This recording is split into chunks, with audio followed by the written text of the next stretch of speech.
Yahoo! Hello, everybody. Happy Monday. Oh my god, I just woke up from a nap, so if I sound sleepy, that's why I just woke up. Oh, hold on. I don't think I have the game volume. Alright. How's the audio? How's the audio on this game? Tonight, this evening, we are playing Corpse Factory. I don't know anything about it other than the voice actor cast is kind of sick. It's a visual novel. I was just scrolling through my Steam library basically and trying to look for something to play. And I landed on this. It looks cool. So, the game audio is almost inaudible. That is so sad. Hold on. Let's make it higher. Hold on.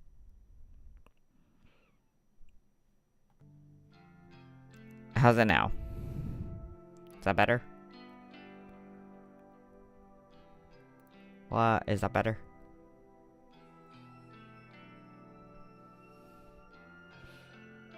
Sicko. Okay. Yeah. I was fiddling with the I might make it a little bit louder. Actually. Well, oop. The sound effects kind of sound a little bit loud, but that might be fine. We're gonna see what it sounds like when we get into the game proper. But anyway, like I said, I don't really know anything about this game other than the voice actors. There's like a lot of voice actors in this, and it's a visual novel. So we're in for a ride, I think. I was gonna finish Paranormasight today, but I wanted to play something new, so we're finishing Paranormasight tomorrow instead. Anyway, I'm starting.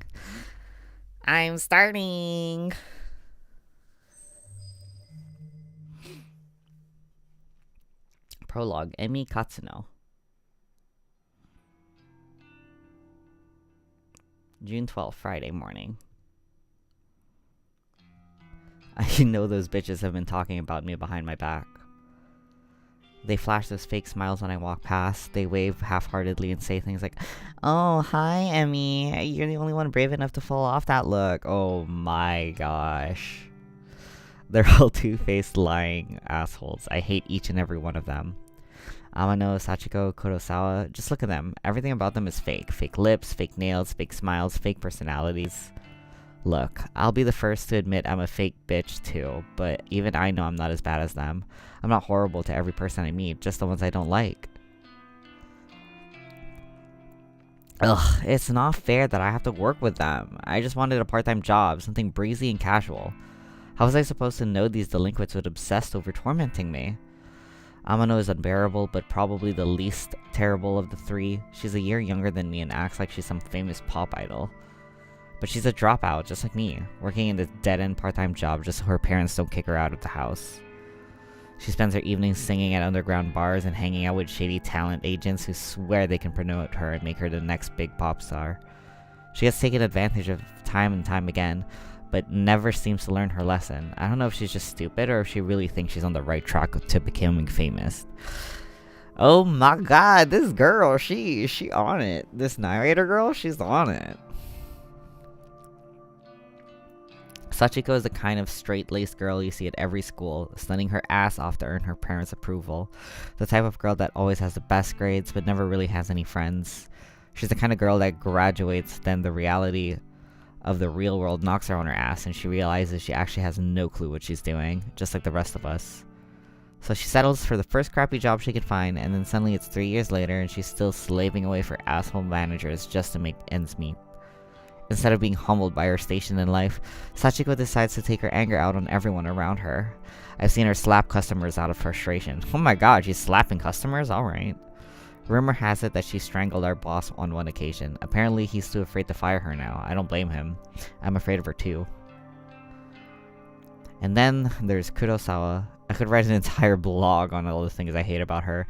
She's pretty, but she's very aware of it. She seems to have a new sugar daddy every few weeks, some poor old fool that she strings along and milks dry. She must be nearing 30, but all her friends are still in senior high school. It's more than a little weird. They hang out around the train station, bullying homeless people and shoplifting from the convenience store. I'm pretty certain that she's done time once or twice. Kurosawa is just an all-around terrible person. She makes Amano and Sachiko look like saints in comparison. Honestly, I couldn't ask for a worse group of coworkers. Finally, there's me. Emi Katsuno, university dropout, part-time cashier, and up to my ears in debt. I live in a small apartment in a bad neighborhood just to keep my head above water. My apartment building is filled with deadbeats, loan sharks, junkies, perverts, you name it. By some miracle, I managed to snatch up the best apartment in the worst building. Although the place is nice, the rent is questionably low. I'm fully expecting the landlord to wander in one day and demand more money, or murder me. I'm constantly worried about money, worried about my safety, worried about what the hell I'm supposed to be doing with my life. As if that wasn't bad enough, I have to work 4 days of work with the 3 worst girls I've ever met in my life. Today is no different from any other day. Amano greets me at the door, her disgustingly puffy and pouty lips pulled back in a half-snarl, half-smile. I can smell the sickly sweet scent of too much lip gloss from 10 feet away. Oh, hi, Emmy. You're late again, you know. Bitch.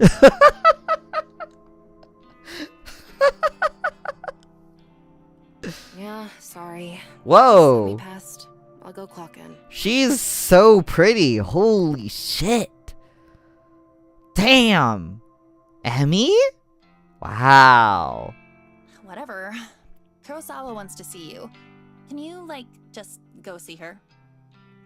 Fine. Amano walks off. I look around for Kurosawa. The stale stench of cigarette smoke eventually overwhelms the lingering scent of lip gloss in the air and leads me to her location. You wanted me? Katsuno, I need you to process a big refund. Don't mess it up, okay? It's for a regular customer. Okay, I can do that. What am I refunding? There's a bunch of shirts on the counter. Just ring them up and refund them for cash. You can leave the money in the envelope under the register. Fine, I'll take care of it. Thanks. I'm going for a smoke break. I decide to clock in before processing the refund. I won't be paid for this shift if the company doesn't know I came into work. I go behind the counter and retrieve the sign-in booklet. I flip to today's date and fill in my details. Done and done. The shirts that Kurosawa mentioned are lying haphazardly over the counter. I pick them up and scan each one. They're not cheap. The first rings up at 11,000 yen, and the next 13,000. Jesus. There's 6 shirts all up, each one a little more expensive than the last. They don't look worn, and the tags are intact. I'm supposed to ask for a receipt or proof of purchase before making a refund, but the customer is obviously not here. Besides, the request came directly from Kurosawa, my superior, so I can't exactly refuse. The refund goes through the system successfully, and the cash drawer opens up. I count out the correct amount of money in 10,000 yen bills, then pop an elastic band around the cash and put it in an envelope. I also print a copy of the refund receipt and slip it in with the cash. Job done. I slide the envelope back under the register and lean against the counter. Surveying the store, I can see that there aren't any customers around. Why do I feel like that's some embezzling's going on? It's still early in the morning after all. We don't usually get much business until around lunchtime.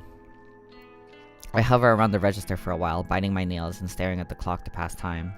Kurosawa eventually returns from her smoke break. Half an hour must have passed by now. Who does she think she is? Finish that refund? Yeah, I did it just like you said. Okay. She rummages around underneath the cash register and pulls out the envelope stuffed with cash. Her fingers flick through it quickly, counting each note, and she nods as though satisfied. Good work, Katsuno. I'll pass this on to the customer next time they come in. The customer, like it's not her embezzling money. No problem. Anyway, I'll take over the cash register for a while. You wanna go tidy up stock? Yeah, okay. I'm not too bothered if Kurosawa wants to take over my register duties. It's boring standing around. I'd much rather be doing something than nothing. As I head towards a rack of untidy jackets, Sachiko bumps into me. Sorry, I didn't see you there. Holy shit, she looks tired as hell. Sorry? Did she actually apologize to someone? Sachiko, the customer abuser? That's fine. You okay? I haven't been sleeping real well. I'm just tired, that's all. Well, get some rest, I guess. Thanks. Look, while I've got you here, I know I haven't really been easy to get along with lately. I've got my own personal issues, but that's no reason to take it out on you and the other girls. I can't believe what I'm hearing here. Sachiko has had a change of heart? So I'm resigning as of today. What the fuck? Girl? I don't deserve this job. I wanted to apologize and make sure there's no bad blood between us. Sachiko.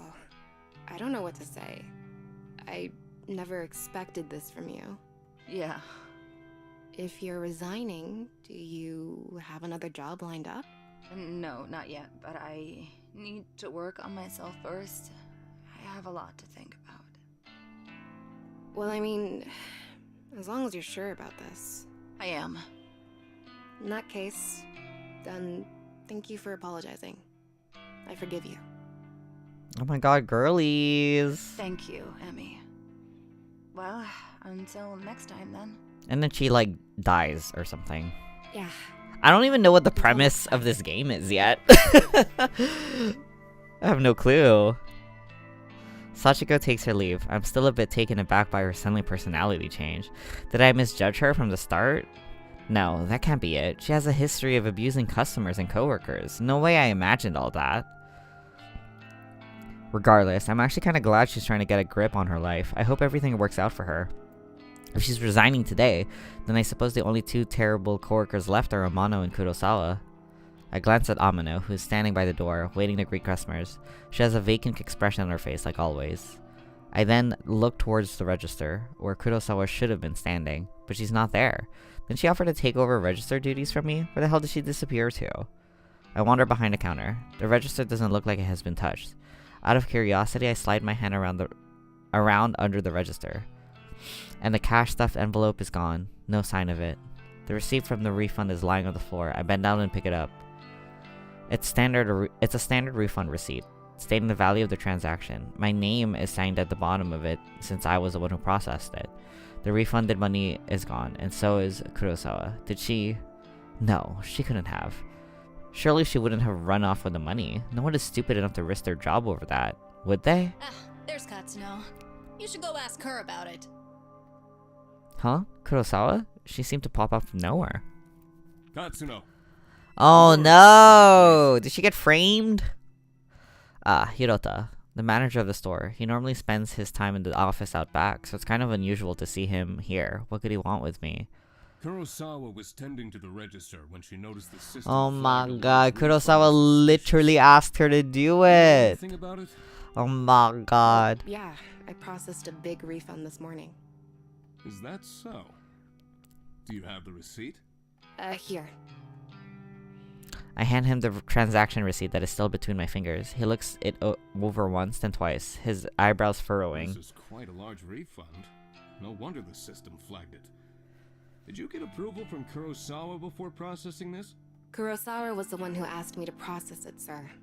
I never even spoke to the customer that it was intended for. That's not true, Hirota. I don't know anything about this refund. Bitch! Wait, what? Where is the refunded money now?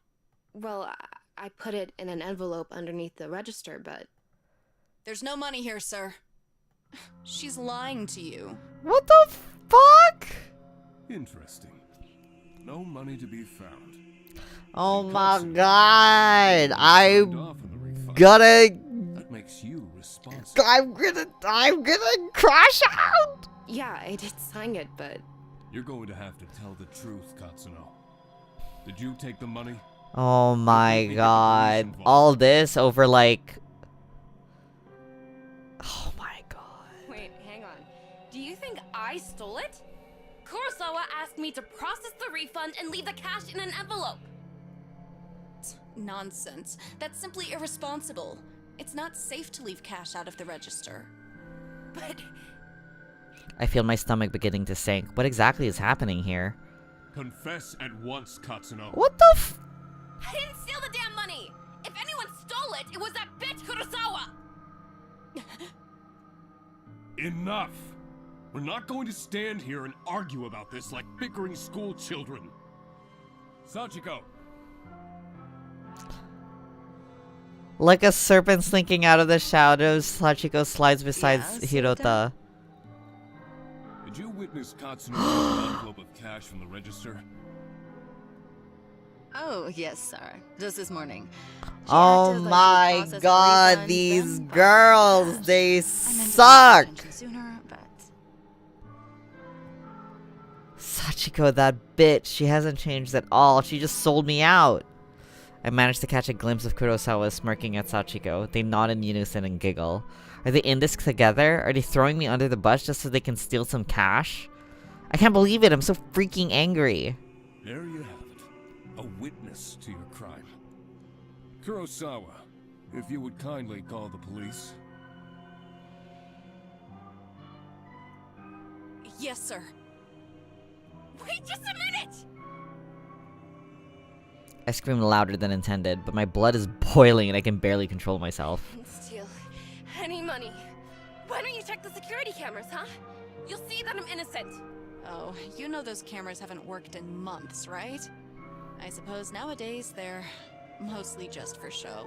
Of course, if Hirota really wants me to, I could go double check it just to be sure. Though, I think that would just be a waste of time. Bitch! Thank you, but that won't be necessary, Kurosawa. Kurosawa's eyes narrow as she gazes at me wickedly. Amano, please show everybody what you found. You got it, boss. I didn't even realize Amano was part of this discussion. She is leering at me disgustingly and slapping an envelope against her open palm. Found this wad of cash in Oh Katsuno's my locker. god, they literally, all of them set her up. I can feel the blood drain from my face. I haven't even been out back today. Are they all in this against me? Did they plant evidence to get me in trouble? Lying! I haven't even had time to go out back today! I mean, what do you want me to say? You think the cash just appeared out of nowhere? It would seem all the evidence is against you. It's all circumstantial. Since we located the money, I won't have you arrested. But you will not step foot in this store ever again. Also, this Hirota guy is literally like, I don't know if he's stupid or if he's also in on it, you know? Like, what a fucking asshole. You're fired. And I will make sure you never work in any of our stores again. I'm speechless. I can't even process my thoughts. The quiet giggling and snickering of Kurosawa, Sachiko, and Amano buzzes in my ears until my skull feels like it's going to burst. Hirota grabs my shoulders and tries to lead me outside, but I jerk away and stumble backward. My back slams into the glass window at the front of the store. Thankfully, the glass doesn't shatter, but I can immediately feel a bruise forming. I push myself forward, regain my balance, and duck towards the sliding door. See you around, Emmy. Oh well, I guess not, hey? I blink tears out of my eyes as I dash through the store's front door. Bro! My anger and fear and anxiety get the better of me, and it's a good 5 or 10 minutes before I realize that I've been running aimlessly through the shopping mall. I reach a hand to my eyes to wipe away the moisture and take a deep breath. I look around, trying to get my bearings. The escalators. At least I know where I am. I need to sit down and compose myself. If I don't calm down, I might be tempted to return to the store and start punching those 3 absolute assholes. With my head down, I blindly charge towards a small seating area. Watch out! I collide headfirst with somebody in front of me. Without thinking, I scream out in anger. Watch where you're going! Sorry. Oh, she's cute!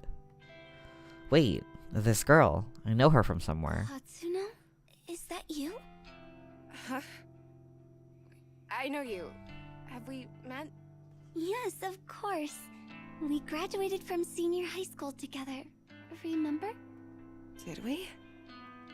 Senior high school was more than a year ago. Feels like a different lifetime. How does she expect me to remember that? Maybe. Yeah, you're Sato, right? Aoi Sato? That's me. You do remember. Well, kinda. Sorry. I've had a crappy day. I just got fired, so I'm not thinking straight. You got fired. I'm really sorry. You bumped into me pretty hard. Are you hurt? I'm fine. Aoi is rubbing her arm tenderly. I figure I must have injured her, but I'm not really in the mood to stand here and apologize to some old acquaintance. I have to go. Excuse me. Oh, okay. I push past Aoi. Unexpectedly, the shy and spineless girl grabs my arm and stops me from leaving. Her grip is surprisingly strong. Katsuno? You said that you just got fired. Is that true? Wait, yeah, I'm pissed off about it. Tell me what happened. Why are you so interested? I just thought maybe I could help is all. Oh? Whatever. You can't help. Some bitch set me up. She stole a bunch of money and made me take the fall. I see. Are we done here? Can I leave now? Sorry for keeping you. Yeah, okay. Everyone's kinda evil. Everyone we met is kinda evil. Once again, I turn to leave, but Aoi's next words manage to catch my interest. You know, if someone got you fired, there is a way you could get revenge. Revenge? Ooh, I love revenge. Revenge? What is this girl on about? Does she have some kind of way for me to get back at Kurosawa? What am I thinking? I can't even step foot back in the store. My chance to get any kind of justice just doesn't exist. Revenge? What the hell are you talking about? Never mind. I shouldn't have said anything. Hell no. You're not going cold on me now. Tell me what you meant. Oh, okay. But let's talk quietly. There may be a way for you to get back at whoever got you fired. Have you heard the rumors of Corpse Girl's website? Ooh!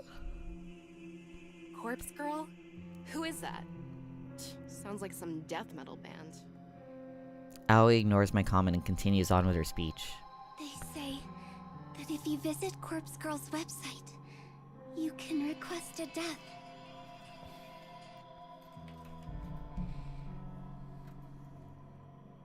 Request a death? What is this girl ranting about? Hang on, start over. I'm completely lost. Aoi frowns, a look of annoyance on her face. Say somebody wrongs you, and you want to get revenge on them. Go on. Rumors state that you can visit Corpse Girl's website and fill out a form in order to request a specific person's death. This Corpse Girl. Is she, like, a hitman or something? No one knows the truth. All I know is that her victims always receive a photo of their own corpse before they die. Wow. How is that possible? I don't know. I've been wanting to use the website for some time. There's somebody Oh, girl? that I'd be happier without. But I'm not brave enough to go through with it. Still, I want to know if the rumors are true. If you use the website, you could tell me if it works or not. She's a little crazy.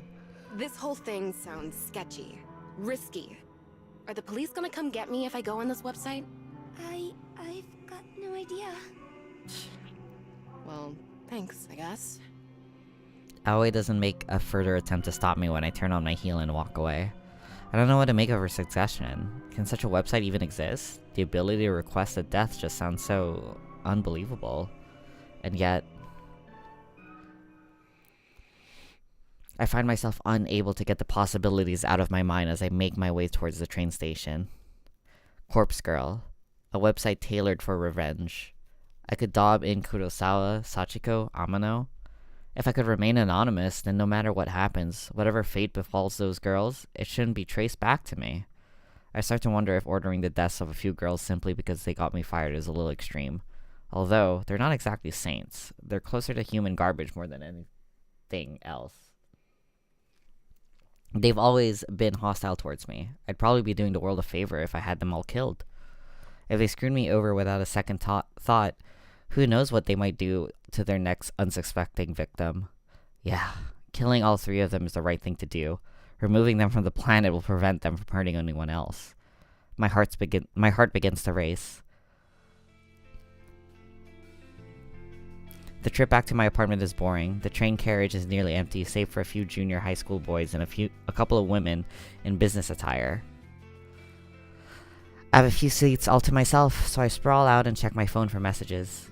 When I feel confident and no one in the carriage is watching, I decide to search for Corpse Girl's website on my phone.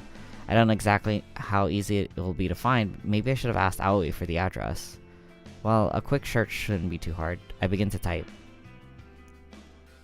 Corpse Girl's website. A few results pop up on my screen, but none seem relevant.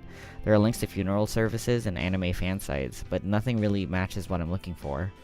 Maybe this is a bad idea. I should probably delete my search history. Maybe just one more search. Corpse Girl, request, death. My phone seems to lag for a few seconds as the search is submitted. Then, a fresh list of link appears. The top result catches my eye immediately. Corpse Girl, revenge at your fingertips.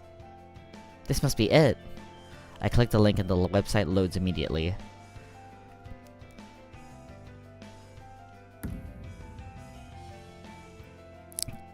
Requested that. Fill out your victim's information and upload a photo of them. Your victim will receive a photo of their own corpse shortly before they die. Watch out, don't be an idiot. Blah blah, can't read the rest. The website is simple. There's a freaky little dancing girl at the top of the screen who looks too happy to belong on such a site. The whole site is really basic. A small blurb of text offers instructions. Request a death. Fill out your victim's information and upload a photo of them. Your victim will receive a photo of their own corpse shortly before they die. Watch out. Don't be an idiot and enter your own information or you will be cursed. What the hell? Is this site actually for real? I start to wonder if I should go through with this. There's very little useful information on the site. I mean, it does say request a death, but come on, is someone actually gonna go out and kill the person I choose? How on earth can someone receive a photo of their own corpse before they're actually dead? That just doesn't make any sense. My heart suddenly skips a beat and I nearly drop my phone when it buzzes at me. Thank God. It's just a text message. An unknown number. That's never a good thing. Wait a minute, there's a photo attachment. Who would be sending me a photo from an unknown number? My curiosity gets the better of me and I open the message. This bitch! Kurosawa, you freaking bitch. I knew it. I knew she set me up. And Amano and Sachiko were in on it too. They made me process a fake refund to get cash out of the register so that my name would be on the transaction. And all for what? A bit of cash they'd have to split 3 ways? Kurosawa, I'll kill you! I'll kill you! A few of the junior high school boys nearby me look at me with worried expressions, but I don't give a damn. I'm angry. I'm furious. Kurosawa's gonna pay. I close Kurosawa's message and return to Corpse Girl's website. It's clear what has to be done. I'm gonna request Kurosawa's death. I read the website's instructions one more time to make sure I haven't missed anything important. Enter the victim's phone number. Upload a photo of the victim.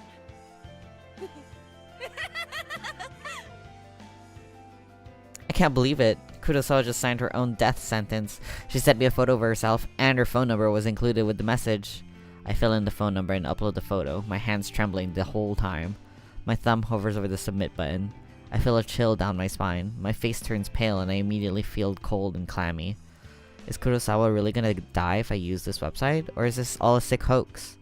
I run through the possible outcomes in my head. First possibility, nothing happens and Kurosawa is none the wiser. Second possibility, Kurosawa gets pranked by whoever is running this website. Maybe the administrator gets a kick from tormenting people. Kurosawa might just receive some spam text or something like that. Third possibility, Kurosawa dies, she gets murdered, or some elaborate scheme is concocted to make her die accidentally. My lips curl into a frenzied smile. I like the third possibility the most. I slam my thumb down and smash the submit button. Prepare for the end, Kurosawa. Girl! Alright. June 12th, Friday, evening. When I get home, I could barely contain my nervousness. I'm shaking as I open the door to my apartment. Aw, it's so cute. By the time I walked through the door, the sun had just started to set behind the backdrop of the city. Even though it's not dark yet, I'm feeling physically and mentally drained. The drama at work this morning, the taunting laugh of Kurosawa, I feel exhausted, like I just want to crawl into bed and sleep. Despite my dipping energy levels, I can't extinguish the burning question flickering within my mind like a candle flame. How will I know then, or if Kurosawa is dead? Will Corpse Girl's website notify me? No, of course not. I didn't give any of my personal information to the site. The entire thing was anonymous. And it's not like I can visit the store tomorrow to see if she comes into work. I'll be kicked out as soon as I show my face. So what do I do? That's it. I whip my phone out of my purse and open Noise, a social network app that all my coworkers are connected to. Kurosawa, Sachiko, Amino, and I are all in this group chat labeled Work Life. We use the chat to swap shifts with each other and complain about the boss. Just as I was hoping, I haven't been kicked out of the group yet. I swipe through the list of chat members and tap on Kurosawa's profile. Last online, 1 hour ago. Perfect. If I use this app, I can keep an eye on when Kurosawa is active. She has to be using her phone for Noise to detect that she's online. She doesn't necessarily have to be using Noise itself. It's the best way I can think of to monitor if she's alive or not. It will do for now, at least. I wonder why Kurosawa sent me that photo of herself via regular text message instead of through Noise. Maybe she thought she could be busted for it if someone got into her Noise profile? Who knows what that girl is thinking. Regardless, I'm thankful she made such a stupid mistake. I wouldn't have obtained her phone number if she had decided to message me through Noise instead. After all, Noise is strictly an online service, no need for phone numbers. Come to think of it, where did she get my phone number from? Well, no matter, it worked out in the end. I slumped down on the couch in front of the TV and keep my phone firmly gripped in one hand, my knuckles whitening. I start to bite my fingernails on my other hand out of anxiety. In an attempt to distract myself, I switch the TV on and stream some stupid reality TV shows. The distraction hardly works, and I find myself instinctively glancing at my phone every couple minutes, waiting for any kind of update on Kurosawa's online status. The evening passes slowly.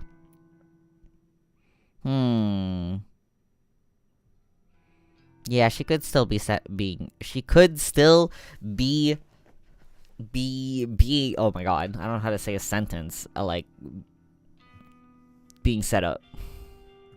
Sunlight streams through the open curtains and I startle. Did I fall asleep on the couch? I wipe my mouth from my sleeve, cleaning off the trickle of drool from my chin. My phone is still on one hand, but I quickly check it. I tap the fingerprint-smeared screen, but it's not responding. The battery died. I must have fallen asleep and left the screen on all night. I race towards my charger and plug it in, anxiously waiting for just enough energy to turn the phone screen back on. After what seems like an eternity, the phone comes to life. I catch a glimpse of the clock as I swipe the clock screen away. 6:34 a.m. I open up Noise as quickly as I can and flick through Kurosawa's profile. This profile is private. You are not connected to this person. Damn it! She blocked me! I frantically navigate out to the group chat, only to find that I've been kicked out. Damn it! Damn it! What can I do now? I've got no way of knowing whether Kurosawa is still alive. I slam my phone down in frustration and it vibrates in retaliation. Huh? Another text message. I blink a couple times. Who could be texting me at this hour?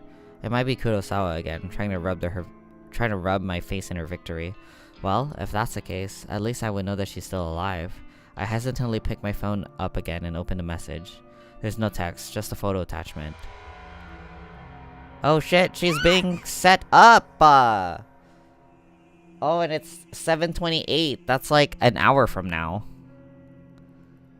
What the hell is this? I nearly dropped my phone in terror. A photo of a dead body, twisted, crumpled like it has fallen from a great height. I also saw that coming. A spatter of blood is flecked across the grass. It's hard to make out the details of the person. Dirty blonde hair, familiar clothes, smudged makeup. This dead body, is it supposed to be me? There can be no mistaking it. Without a doubt, this is a picture of my own corpse. I shriek again, unable to process what I'm seeing. I'm so entranced by the battered corpse that it takes me a minute to notice the timestamp in the corner of the photo. It's today's date, but something is off. The time says 7:28 a.m. That's about an hour from now. I shiver involuntarily and feel the sickening sensation of bile rising in my throat. This photo. Is this a prediction of my death? Am I going to die within the hour? And then the truth hits me harder than my face hit the ground in this grisly photo. When you request a death on Corpse Girl's website, your victim receives a photo of their own corpse before they die. Before they die. I can't look at it anymore. I throw my phone to the side and curl up on the floor. Did Corpse Girl send this to me? And how? How did somebody get a photo of my corpse? A photo that is seemingly from the future? It's impossible. It has to be a hoax. Some trick. Some psycho tormenting me. Yeah, that's all it is. Someone is messing with me. Probably Kurosawa. I get off the floor and stumble around. I'm kind of lightheaded and unbalanced, and my stomach feels squeezy, ready to launch its contents through my throat at any second. I blindly reach around for my phone and finally grasp it with near-frozen fingers. The phone number that sent the photo, it's an unknown number, but the digits don't match the number that Kurosawa texted me from yesterday, so it's unlikely this came from her. Bizarrely, the phone number is kind of weird. There are more digits than should be possible. I try to count them, but stumble a few times in confusion. I eventually conclude the number has 18 digits, way too many. In addition, the phone number seems to repeat digits a lot. 66633, 66622, 66644, 666. It seems too strange to be real. Is it possible to fake a phone number? Something interesting catches my attention. Even though the caller ID doesn't recognize the number, it has data on the origin of the number. Tokyo, Japan. My very own city. Perhaps the sender of the photo can mask their number, but they can't hide their location. This gives me an idea to decide to get to the bottom of the situation, despite my head throbbing and my stomach pleading to be emptied. I punch the phone number into a search engine, along with the keyword Tokyo. One result. The link points to a popular discussion board, Noise Channel. It's an anonymous board where users can talk about almost anything. I know, big surprise, it's owned and operated by the very same company behind the Noise app I use on my phone. I tap the link and quickly get taken to a discussion topic from less than a week ago. I quickly read through it. Topic: strange photo from an unknown number. Hey, so today I got a strange gore photo from a number I don't have in my contacts. Not sure what the deal is, it was gross though. Wondering if any hackers can trace the number or something? It's 666-33, 666-22, 666-44, 666. Seems like in the Tokyo area. I'm in Osaka. Okay, thanks in advance. The topic was only one reply. You got the sue? Was the gore photo a picture of yourself? I'm worried. Received a similar pic from the same number. Thinking about contacting the police. Not sure if I'm overreacting. And that's it. The end of the discussion. Neither poster followed up on the conversation. That's all? That didn't give me anything to go on, except now I know that at least 2 other people have received bloody photos of themselves. I wonder if those photos were as extreme as the one I received. What happened to these 2 posters? Why didn't they continue the discussion? I feel myself beginning to sweat. My body is going from cold to hot and back again several times a minute. It feels like I have a fever, but I know it's just stress tearing me up. I check the time. 6:59 a.m. About half an hour until the time printed on the photo. I take a deep breath and the doorbell buzzes. I freeze in place, unsure whether I should answer the door. In a sketchy apartment building, it's a risk to answer the door on any given day, before even taking into consideration that some psycho just texted me a photo of my own corpse. I tiptoe toward the door on stiff legs and gaze through the peephole. There's no one there. Scary! Scary, scary, scary! I breathe a sigh of relief. Maybe I'm just on edge, and the doorbell echoed from someone else's apartment. Besides, I don't know of anyone who would visit me unannounced. Especially this early in the morning. I slump to the floor, my back sliding down the door as I come to rest on the carpet. My legs splayed out haphazardly in front of me. I've had enough fear for one day. I have to just believe this whole thing is a hoax. It's probably karma for trying to get revenge on Kurosawa. Yeah, that's it. Karma. The doorbell rings again, and I scream in shock, my head slamming back against the door I was resting against. I jump to my feet and ignore the people, this time simply swinging the door wide open. Girl, why would you do that? A gust of chilly morning air sweeps into my apartment, and I shut my eyes tightly against the sun and cold. My messy hair tangles in the wind and obscures my vision when I open my eyes. Quickly, I sweep the hair out of my face and look around. There's no one here except... Oh! A metal trolley is blocking the walkway in front of my door. A stark white bag about the size of a human body rests atop the trolley. What the fuck is happening? My heart begins to race as I immediately recognize this. On TV, they always show these trolleys used in morgues to cart dead bodies around. Dead bodies. The vomit that has been trying to escape my body all morning finally finds its way out of my mouth. I retch and heave in the doorway until nothing is left inside. Nothing left inside my belly except the stinging stomach acid that threatens to burn through its fleshy container. The stench wafting from the trolley is overwhelming. Pinching my nostrils closed does little more than trap the horrific odor inside my own skull, and I gag and splutter involuntarily. My hand reaches forward as though controlled by some being other than myself. I can't pull it back, and I can't prevent my fingers from grasping the zipper attached to the front of the body bag. I unzip the bag. Oh, what the hell? And there I am. A wretched corpse explores the day's first rays of sunlight. I stand here in the doorway as I lay atop the trolley, simultaneously alive and dead, but more dead than alive in both bodies. The bruising on my face is horrific, and I reach a stiff finger to my own lips and my living lips, tracing the outline of the bruise I see before me. There's no pain where the bruise should be, and I breathe a sigh of relief. For why should there be any pain if I'm already dead? To feel pain would be absurd. Then I would really have to start worrying. I wonder how I died. Did I fall from a great height? Did somebody hit me with a car? Or did I collapse from some internal reason? Perhaps from organ failure or some undiagnosed sickness?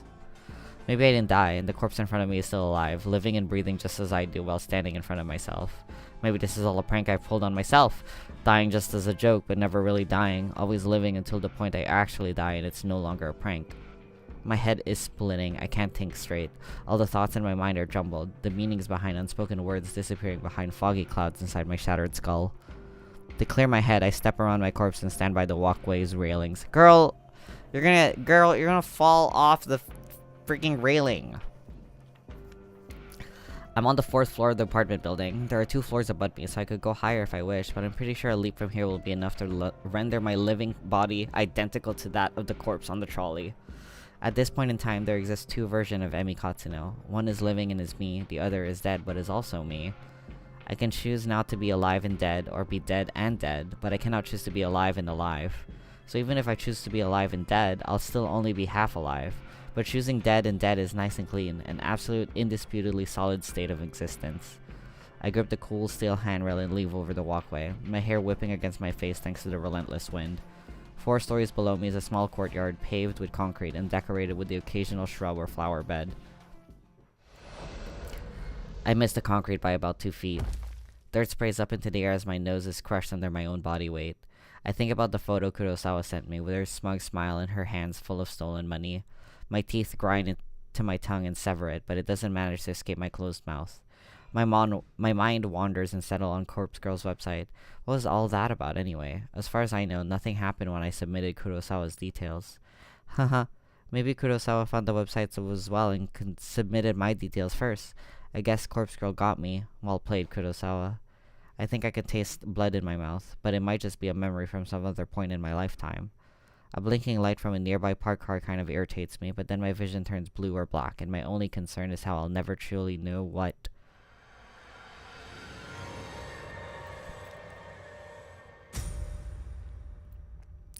Wow.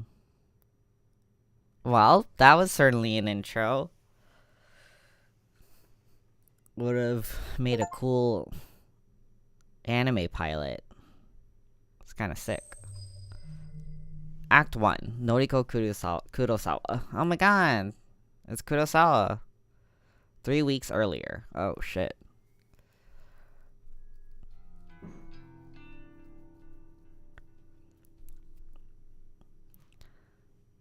I've always liked the shape of my eyes. I can be critical about the other parts of my body, but I'll never complain about my eyes. With or without makeup, I think they look great. Mother used to tell me I inherited her eyes, and my big sister inherited father's eyes. To be honest, I don't see any father's features in myself or my mother's, but I do agree that my eyes are exact replicas of my mother's. Mother doesn't see too well anymore, and that might be... oh my god, and that might be something I also have to worry about in the future. But for now, my eyes are perfect, and I couldn't be happier with them. I wear eyeshadow and eyeliner to bring out my best features. Some people tell me I use too much makeup, that I tend to overdo it and make myself look intimidating. Well, I don't really care. I mostly like the way I look, and honestly, how many people can claim the same? Today's morning ritual is the same as any other workday. I'm a slave to the wage, and I'm not proud of it. Call me a corporate sellout, but I can't survive without money. My alarm goes off at 6 a.m., the shower is running by 6:05, and I'm dry and dressed by 6:15. I skip breakfast because I'm washing my finger and spend until 6:30 working on my makeup. I'm out of my crammed shoebox apartment by 6:45. Sometimes I catch my neighbor returning home from his overnight shift, and if so, I exchange simple pleasantries with him and continue on my way.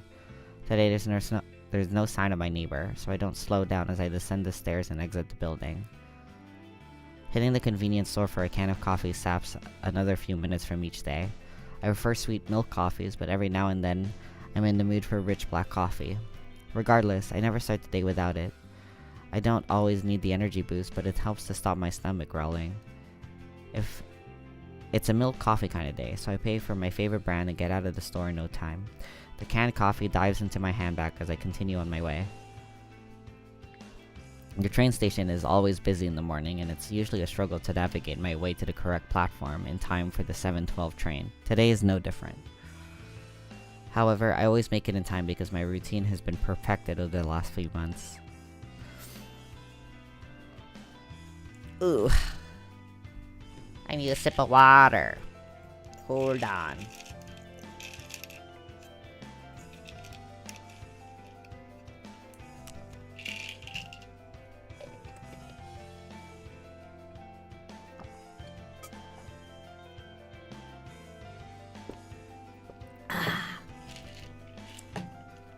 I board the train bound for Shinjuku. A cursory glance reveals there are no empty seats, so I push through the throng of bodies and stand against the carriage wall. Whenever there are seats available, I like to sit and read, but it's much more common to have to stand and stare at my phone screen like almost everyone else. When I do read, I read the classics. Stoker, Lovecraft, Poe, horror, Western horror that is my favorite genre. And of course, faithful translations into Japanese are as good as it gets. My English isn't exactly nearly strong enough to read these novels in their original language. If I'm stuck staring at my phone screen, I like to stalk people online. Acquaintances or few friends I have lead such boring lives. They post about the most mundane topics all day every day, acting like they'll shrivel up and die unless they get the attention they seek. I find their dull, tedious lives seem simply fascinating.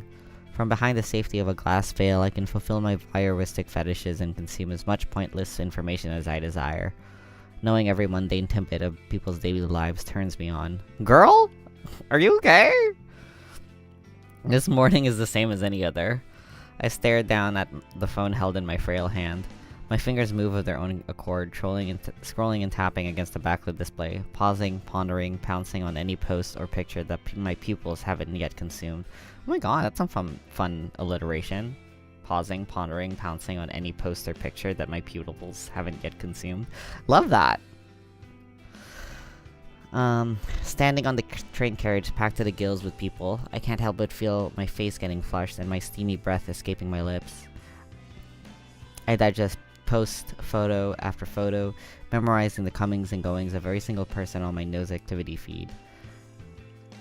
I catch my breathing getting heavier and my gasp becoming short and sharp. Girl, okay, she was like serious. She is getting off on this. Ray went to the dentist yesterday for a root canal. Mizuno showed photos from her international vacation. Kawahara objects to owning pets and thinks all animals should be free. My cheeks glow crimson. My chest begins rising and falling quickly. I clutch the collar of my shirt, knuckles whitening, knees shaking. A few people in the carriage start to move away from me, but I barely notice them. My fingers keep scrolling and I hit the jackpot. A new post from a coworker at my office, Tomoe Watanabe. She's a gal girl, the type with a heavy fake tan, bleached blonde hair, and questionable clothes. I hate her, but I love her posts. This morning's update reads, Tomomo, 53 minutes ago, just found this corpse girl website. Such fake bull. Waiting to meet a bitch to try it on. Tomoe just discovered Corpse Girl's website, huh? I feel a slight squeal trying to escape my throat as my legs threaten to buckle underneath me. I can't take the excitement anymore, and I have to force my phone from my hands and bury it at the bottom of my handbag. Deep breaths, Noriko. Deep breaths. I need to calm down and control myself. Composure is key. I close my eyes and let a cool breath of air whistle through my slightly parted lips. Feeling a little calmer and no longer ready to explode, I analyze the information I just read. Tomoe wants to try out Corpse Girl's website. That's good. That's very, very good. Rumor has it that you can visit the website and request the death of somebody you know. How and if the victim dies isn't known to the public. Because of that, some people are pretty quick to dismiss the site as a hoax. However, the most interesting part isn't how or if the victim dies, but rather what happens to the victim before they die. Supposedly, the victim will receive a photo of their own corpse. How this photo exists before the victim's life is snuffed out isn't public knowledge, but the thought of this phenomena occurring is utterly intriguing. Nevertheless, the site has been gaining popularity lately, at least in certain corners of the internet. Message board like the Noise Channel and other similar sites have picked up on the rumors and like to exaggerate the website's authenticity. The fact that someone like Tomoe, a rather dense, dim-witted individual, has discovered the website means that it's actually more well-known than I previously thought. It seems that people are actually talking about it outside the internet. Chances are good that Tomoe wanted to try it out and request the death of someone in the office, a coworker. Me, perhaps. She hates my guts as much as I hate hers. Finally, something exciting is gonna happen in our dull workplace. The next station is Shinjuku. The doors on the right side will open. Please change here for the Chuo line, the Shonan Shinjuku line, the Saikyo line. And as the automated announcement reads through a list of connecting train lines, I get ready to disembark. The train pulls to a stop, and I contort my body around the other passengers in an attempt to in an attempt to exit the train. Finally free of the tangled mass of flesh, I hasten my pace and navigate through the labyrinthine station. I take the exit closer to my office and settle into a slower walk.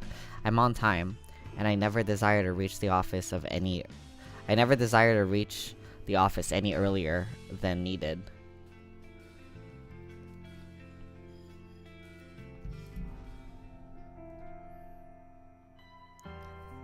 It doesn't take long for the looming office tower to enter my field of vision. 32 stories of office space all crammed into one sleek, slim tower. The name Temujin is stamped across the structure in gigantic block letters. If you're looking for this building in Shinjuku, you can't possibly miss it. Temujin carries the title of Japan's third biggest banking corporation.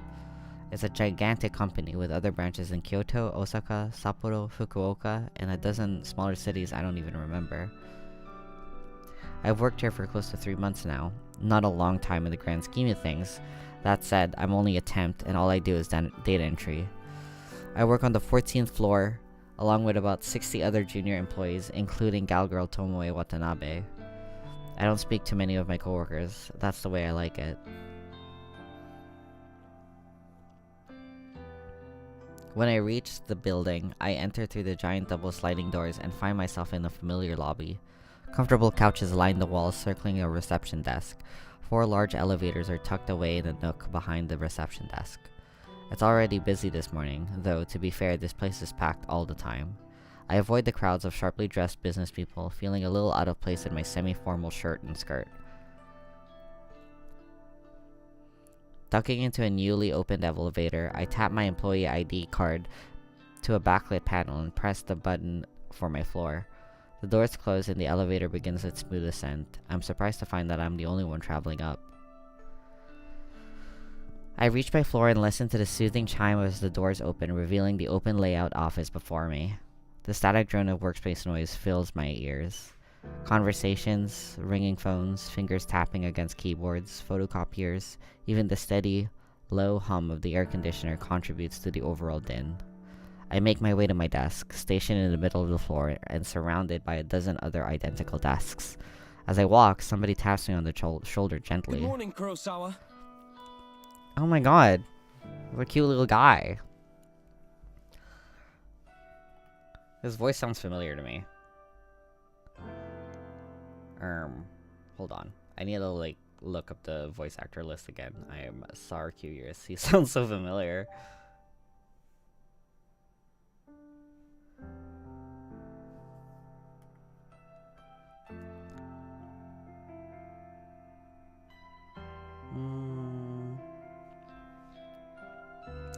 Where's the wiki? Hold on.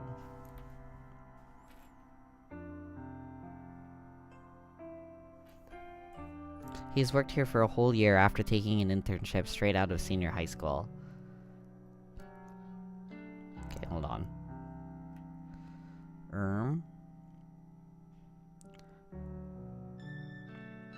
Sean Chiplock. Where do I know you from? Don't I know you from Somnium Files? I don't remember who though. LOL. He's not an intern anymore though. I'm not quite sure of his job title. Morning, Fujikawa. How was your commute this morning? Fine. Same as usual. Oh my god, is it Ota? Is it Ota? From Somnium Files? Is it? Screaming. That's good to hear. Did you read any of your novels? Oh, okay. Never mind. Who's this guy? Who am I mistaking him for? Who am I forgetting that he is? Anyway, he's referring to the horror books I like to read. I can tell from his tone that he doesn't exactly approve of the subject matter. I've known Shinya since junior high. We go way back, but I wouldn't exactly call us friends. However, he's the one that landed me this job, even though it's just a temporary contract.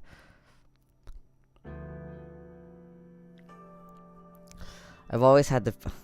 I know he's someone in Somnium Files. I just don't remember who. Maybe it's, oh my god, maybe it's, oh my god. What's the lab guy called again? I forgot his name. I'm sorry, bad. I don't remember. Anyway, I've always had the feeling that he's a bit... I've always had the feeling that he's a bit sweet on me. I could be way off the mark, though. Well, I couldn't get a seat on the train today. Too hard to read while standing. Ah, that's a shame. You, still haven't accepted my, friend request, did you know? Pewter, that's his name. I was struggling to remember his name. LOL.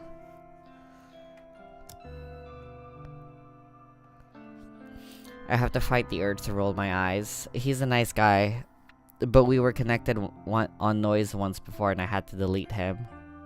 He's super obsessed with his father's detective work, and all he ever posts about is his assumptions on theories, and theories on petty crime cases. Normally I find anyone on my friends list fascinating, but here's the thing, Shinya never posts about his personal life. All he writes are long-winded rants about boring cases. It's far beyond the amount of dullness I can even stand. I fish out my phone on my handbag and pretend that I'm looking at Noise. Oh, how about that? Looks like I don't have any incoming friend requests. I quickly dip my phone back into my bag. How peculiar. Well, I'll try and nudge you again later. He's such a simp, but look at his face, it's so cute. Sure, no problem. Well, anyway, I better get to it. Work hard today, okay? You got it. Shinya offers a formal bow and goes on his way. Before I can take a step forward towards my desk, a mocking voice whispers in my ear. How long are you gonna lead on sweet little Shinya? Oh my god, damn, girl? Hello? Is she allowed to dress like that? I shiver and find Tomoe Watanabe lurking right behind me, buzzing around my neck like an irritating mosquito. That poor boy really has the hots for ya. When are you gonna tell him you're a cold-hearted psycho? Listen, I'm not leading him on, and I'm no psycho. Huh. Sounds like something a real psychotype would say, don't you reckon? Of course, this is none other than Gal Girl Tomoe, the very same brain-dead moron who posted this morning about wanting to try Corpse Girl's website. She's the kind of person that likes to stir up trouble and instigate conflict. She's had her vacant eyes on me since the day I first stepped foot in the office. She loves to torment me anytime she gets.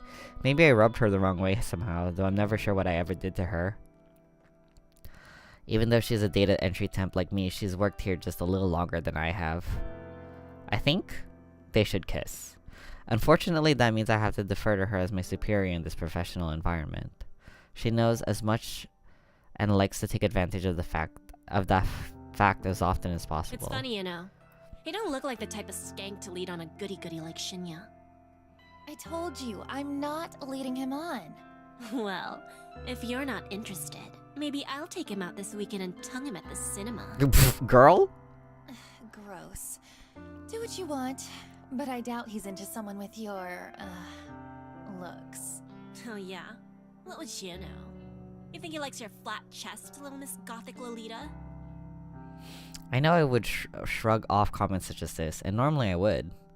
But backing down from Tomoe isn't something I can do easily. I'll give you a tip. Guys like Shinya are smart, clever. If you want to impress him, don't let him know your head is as full of air as your inflatable breasts. A flash of crimson lights up Tomoe's face and she looks ready to lash out at me. A group of coworkers, juniors like us, look over to us in concern. Tomoe takes a step back from me, but not before signaling a rude gesture with her fingers. We ain't done here, Noriko. Watch your back. I'm trembling. Tomoe walks away and I breathe a sigh of relief. If it wasn't for having to deal with her, I wouldn't dread coming to work every day. Anyway, I wonder when she's planning to test out Corp Girl's website. Will she try it on me since we just fought? I'm not really sure if I should be excited or scared. Either way, it will definitely be fun to find out what happens if she does try the website. I finally reach my desk and take note of the time. I was supposed to start working 5 minutes ago, so I quickly log into my computer and check today's task list.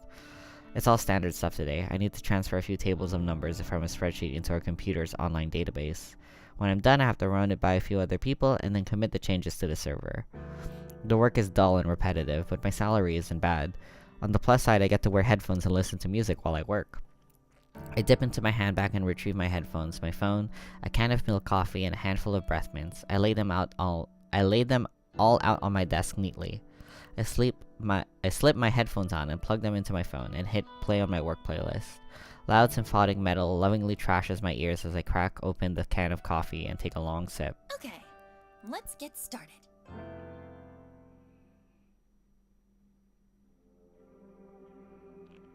I return home to my quiet, cramped apartment after work. The place is eerily silent, a stark contrast to the bustling office where I spend my days. Throwing my hand back onto the tiny coffee table, I pick up my laptop and sit on the couch. I lie back and get comfortable, letting the laptop rest on my stomach as it boots up. The welcome screen loads up, so I click a couple of times, open my web browser, and then head to a very specific website saved in my favorites. Yeah, this is a different Kurosawa, I think. A cute, dancing zombie girl is animated at the top of the page. A peculiar irregularity that always makes me giggle. I noticed that the page view counter at the bottom of the site is nearly the same as it was yesterday. There have been maybe 4 or 5 new visitors. I heave a sigh. Maybe the website isn't quite that well known after all. That begs the question, how did Tomoe discover it? Well, never mind that. My eyes scan the website's content. Let me check. What's this menu? Oh, I should... Let me save. Oop. Okay. Well, never mind that. My eyes scan the website's content. Request to death. Big bold letters headline the site. The intention couldn't be clearer. Further information on the site is sparse. Brief instructions tell the user to fill in a victim's phone number and upload a photo. Aside from that, there's not much else to mention. It doesn't even ask for a name. After scanning the site, I move my mouse to the browser's address bar and click. I type / after the website's address and then add the word admin. I hit the enter key. Oh, she made the website. A login page, I had a feeling, with empty username and passwords fields waiting to be filled in. My fingers tap dance around the keyboard and within moments I'm presented with a brand new page. A blinking slab of text greets me. One new request. A crooked smile cracks my stony expression. Finally, somebody has requested a death. Somebody has asked me, Corpse Girl, to kill a victim. This is where things get exciting. I giggle and feel my cheeks flush red. This is the first request I've had for about a week. I've been logging in every evening, fingers crossed that somebody has elected a new victim for me. Today my wish has come true. I can't feel emotional at a time like this. My lower lip trembles and I feel tears welling up. I dab the corner of my eyes gently to avoid smudging my makeup. As I hover my mouse over the view request button, a familiar and pleasant tingling sensation surges in my chest, my stomach, my thighs. I shiver with anticipation, my hot and steamy breath beginning to fog up my laptop screen. I click the button. Today, 2:47 p.m. Victim's phone. Downloading image attachment. The victim's photo automatically loads on my screen. The person in front of me is a total stranger, but it's okay. It doesn't change the task set out before me. A woman, rather plain in her early 30s. She's well dressed with minimal makeup, and she's not really putting her personality on display. It's a nice photo, better quality than some of the images I've received in the past. In fact, the photo looks like a corporate ID picture. I wonder if it was downloaded from a company database or website. Well, the source of the photo doesn't matter. The simple fact of the matter is that somebody has made a request for this person to die. It falls to me to fulfill that request, and as Corpse Girl, I take requests very, very seriously. I have the victim's photo, and I have her phone number. All I need now is to select a way for her to meet her untimely demise. I've previously thought about including an extra field on my website, an option for the user to choose the way they want their victim to die. After all, it would reduce the amount of strain on my creativity if the method was decided for me. Hello! Well, the premise of this game is this girl has a website where you can request for somebody to die, and then if the victim basically like gets a photo before they die of their own corpse. That's the premise, I think. After all, it would read. Oh my god, I read that. But after careful consideration, I decided against it. Some people are sick, twisted. The cause of death could be far beyond my means and impossible to achieve. Therefore, allowing the user to define the cause of death just isn't feasible. Instead, I'll stick to my current modus operandi. Everything depends on the quality of the victim's photo. If it's detailed and the victim's features are easily distinguishable, then I can be rather creative with the cause of death. Perhaps the victim's face suffers grotesque burns, or she has an iron stake thrust through her skull. However, if the victim's photo is low quality and doesn't provide enough detail to identify the subject, I have to resort to the default cause of death. A terrible, unlucky fall from a great height. Maybe she slips, or maybe someone stumbles into her and sends her tumbling over a rail. The end result will be the same, a swift, crushing death from on high. The victim will end up face down on the concrete, completely unrecognizable save for her clothes and accessories. It's not my favorite cause of death, but in some cases it is necessary. Regardless, it is still a valid way to fulfill the request. For now, it's time to get started. I can barely contain my excitement. I scorp against the couch, crossing and uncrossing my legs in a vain attempt to dissipate the heat rising through my body. Taking a deep breath, I try to calm my nerves and get to work. The victim will receive a photo of her own corpse, time-stamped with the date of her death. It's Corpse Girl's signature move, my calling card, if you will. Seeing an image of one's own oh my god. Seeing an image of one's own disfigured corpse is sure to strike fear into one's heart. And that's precisely the reason I take this step, to make the victim panic and act rashly. First things first, I save the victim's photo to my laptop's hard drive. I store it in a folder discreetly named System Files, hidden away in the root directory of my operating system, a password encrypted directory, of course. Next, I open up my famous. Oh my god. Girl, learn to read. Next, I open up my favorite image editing software and load the photo. Looking carefully at the detail in the picture, I can see that this will be a work of art. I can really go to town with this request. I minimize the software, open my web browser, and access a particular website. The database of the deceased, the DD, as it's known on the dark web, my secret weapon, the ultimate resource for my work. The DD is a collection of countless high-resolution photographs of dead bodies, murder victims, crime scenes, suicides. If someone has died in one way or another, chances are good that some perverted individual has captured the moment in all its gory glory.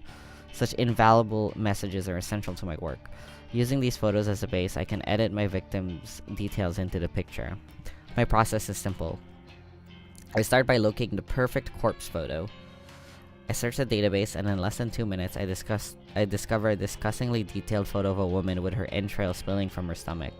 Her face is blue, having suffocated before even having a chance to bleed to death. She's about the same age as my victim. She is of a similar height and build. Finding a photo that specifically suits my victim's features is easy thanks to the DD's excellent catalog of tags and filters. I simply search for the keywords that match my victim's description and find a corpse that fits. Using this photo as a starting point, I digitally edit my victim's face onto the body. It's not some quick job that even a child can do. It's a painstakingly crafted work of art that would fool even the keenest eye. An hour passes, then 2, then 3. Before I know it, midnight has come and gone, but the work is nearing completion. All that remains is to add the final touches. I like to add specific, distinguishable details to the image. A personal item or accessory, clothes, makeup, you name it. I can edit it in. With personal details added, I adjust the lighting and color palette just slightly to make the photo truly unique. If the victim decides to reverse image search the photo and discovers that it's a forgery, all my work would be for naught.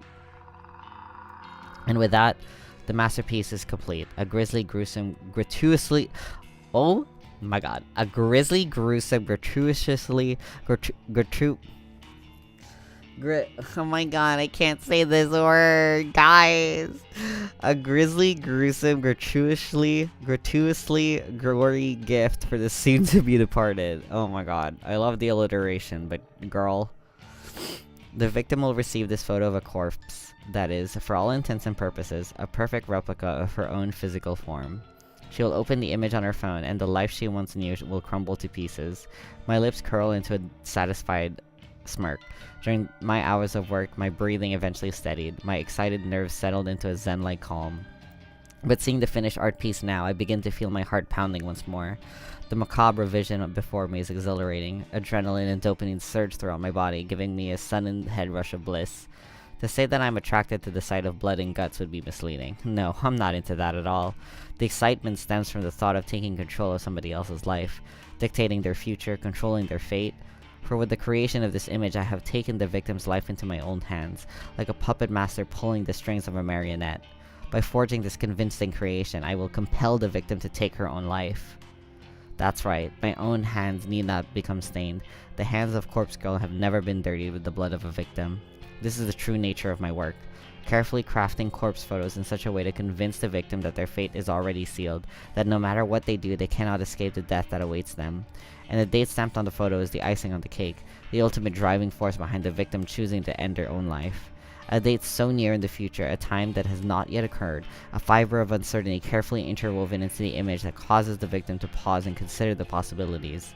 Is this a photo from the future? Is this truly my fate? How can I outrun a future that's already been pre-decided? These are the thoughts that run through a victim's mind. Despair and dread flood the senses. Overwhelming anxiety gives way to calm acceptance. This is my dead body. This is how I die. Why should I fight it? And when the victim's last vestige of resistance gently breaks, like a silk spider web being torn by a breeze, they finally give in. They finally invite their end. This is the way it will go down for this woman, this complete and total stranger. I'm confident, certain, convinced. She is so normal, guys. She's like the most normal girl to have ever girled in her entire life. Like, God forbid a girl has hobbies, you know, right? Like, God forbid a girl just wants to edit gruesome dark web okay, you know what? Sorry. It was a sudden spark of inspiration that guided me to begin fabricating corpse photos about a year ago. I can never quite recall exactly what it was that spawned the idea. Sometimes I get close to remembering. Oops, hold on. Okay. Oh, I missed something. Hold on. Sometimes I get close to remembering, but the recollection dances at the edge of my mind and slips back into the darkness. Regardless, I ventured down a dark and dangerous path. I built Corpse Girl's website and invited strangers to request the deaths of people they knew. It was a sales tactic, simply a way to encourage users to submit images. I had no intention or means of ending lives. Little did I know the true power I yielded. I only intended to create corpse photos and send them to people for fun. I wanted to startle and scare some unsuspecting fools. It would be a lie to claim that I didn't get off on it. The thought of people shrieking in fear at the sight of their own corpse was more than delicious. It sated my budding lust. It filled a dark hole in the depths of my soul and gave me purpose. Never in a million years did I dream that one of my corpse photos would result in the death of another human being. I'll never forget her name, Duty Hatano. 20-something, slim, gorgeous, eyes that took my breath away the moment I gazed upon her portrait. She was the first person to make me feel bad about crafting host photos, the only person to make me feel bad about it. But I did it anyway. Corpse Girl never rejects a request. It's her, my conviction. I forged a beautiful rendition of her death. Thanks to some rather macabre source photos obtained via the database of the deceased, I strung Rudy's corpse in a field up in a field like a ghoulish scarecrow. The photo was incredible. It was my 5th or 6th work, the 5th or 6th time a user of Corpse Girl's website requested a death. Duty Hatano died just hours after receiving the photo. I don't know why. I don't know if she killed herself or if someone murdered her, but I know one thing. Duty Hatano's body, her real body, was found in a field, hanging like a scarecrow, surrounded by crows. Her eyes had been gouged out of her skull and her stiff fingers clutched her phone tightly. According to the news report, her phone displayed a familiar image, the very image I created of her corpse. When I first learned of Duty's death, I was overcome with varying emotions. I felt sick, elated, disgusted, overjoyed, depressed, aroused. Had someone caused her death? Was Corpse Girl responsible for taking a life? Even though my hands weren't stained with blood, I still felt responsible. A lurid truth descended upon me at that moment.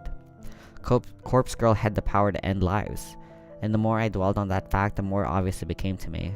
I began to feel that power pulsing through my veins, thrumming in my blood as my heart pumped and pounded within my chest. I can't explain how the power works, and I don't know why I have it. But somehow, the corpse photos I create can compel a victim to end their own life, or compel someone else to end it for them.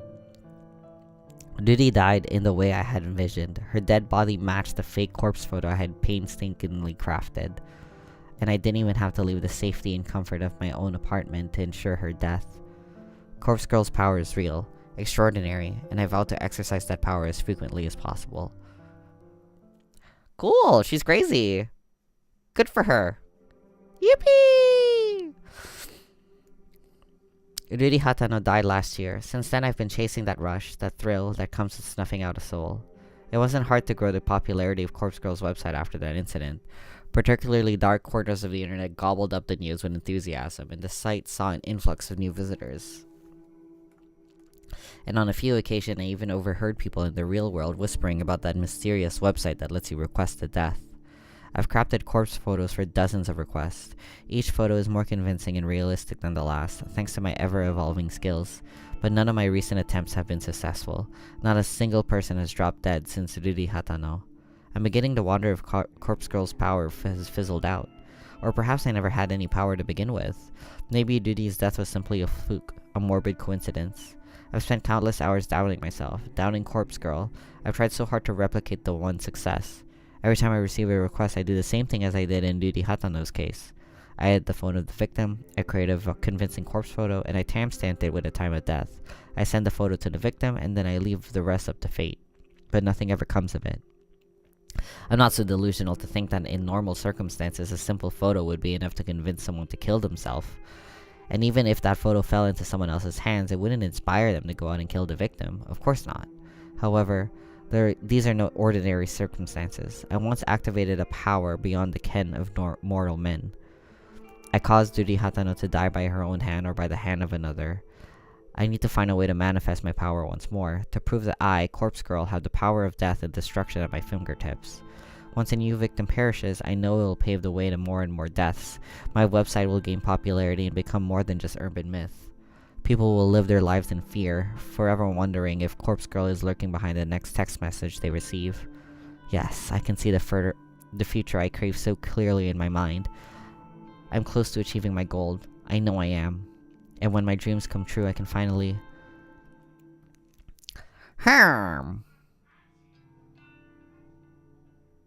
May 26th, Tuesday morning. The incessant chirping of birds gently kindles the embers of my consciousness. My heavy eyelids open to find my body contorted before me, legs splayed across the couch in the most uncomfortable position I can imagine. I groan and twist my torso, letting my spine pop and crack until the aches in my body drift away. I need to stop falling asleep on the couch. I'm still young, but I can't handle a night away from my comfortable bed. My eyes fall open. Oh my god. My eyes fall open upon my open laptop, lying on its side on the floor. The screen is blank, the battery drained. I briefly panic, hoping against hope that I save my work before falling asleep. I stumble to my feet and pick up the laptop, then charge towards the power outlet. I plug in and boot up, revitalizing the mechanical beast and feeling a wave of release as the whirring of the internal fans signify a breath of life. The screen flickers and bathes my eyes in harsh light. My eyes squint against my will and I make up the image before me. The mutilated corpse of my latest victim. Perfection in picture form. The timestamp in the lower corner reads May 27th, 11:07 a.m. Tomorrow's date. The photo is ready to be sent out. If I send it now, the victim will receive it immediately, notice the date, and realize that her death is imminent. It's time to set the wheels of demise in motion.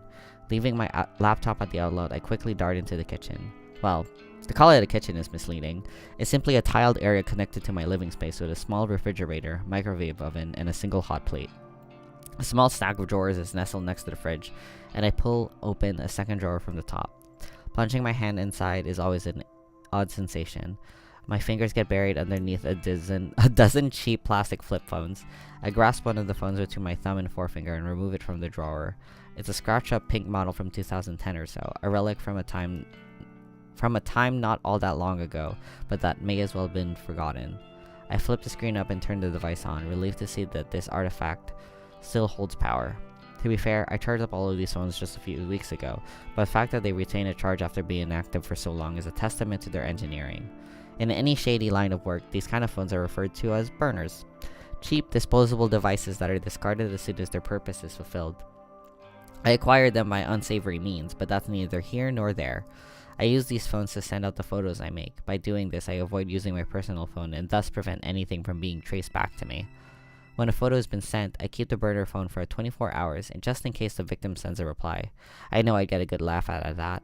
Of course, I don't keep the phone on my person. I store it in an old shed out the back of my apartment building.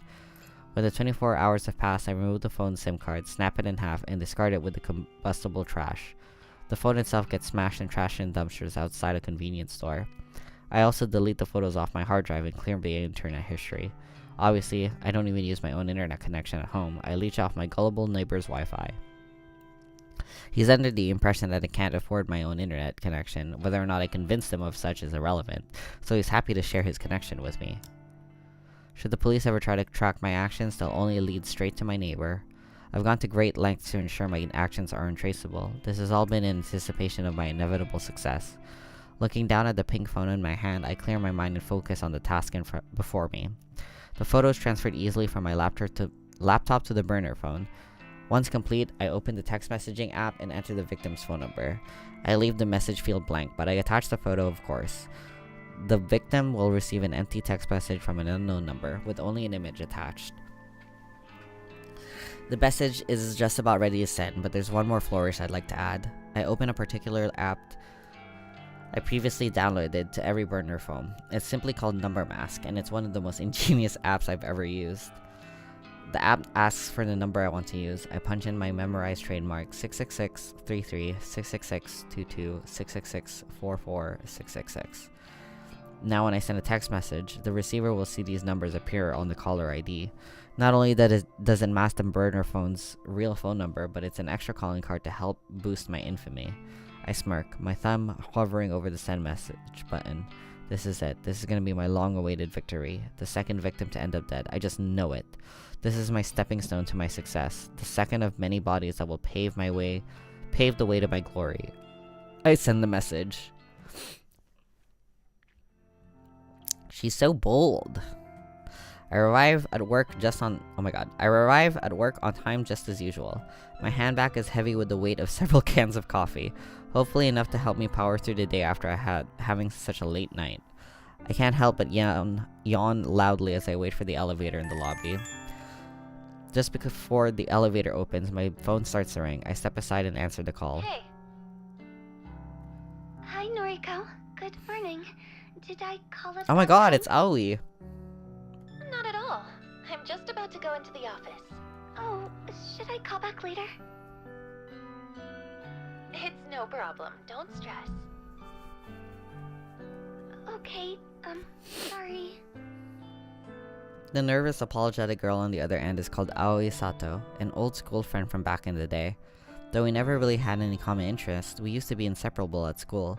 She was shy, I was introverted. It was a combination that worked in our favor, even if our conversations were a little on the boring side.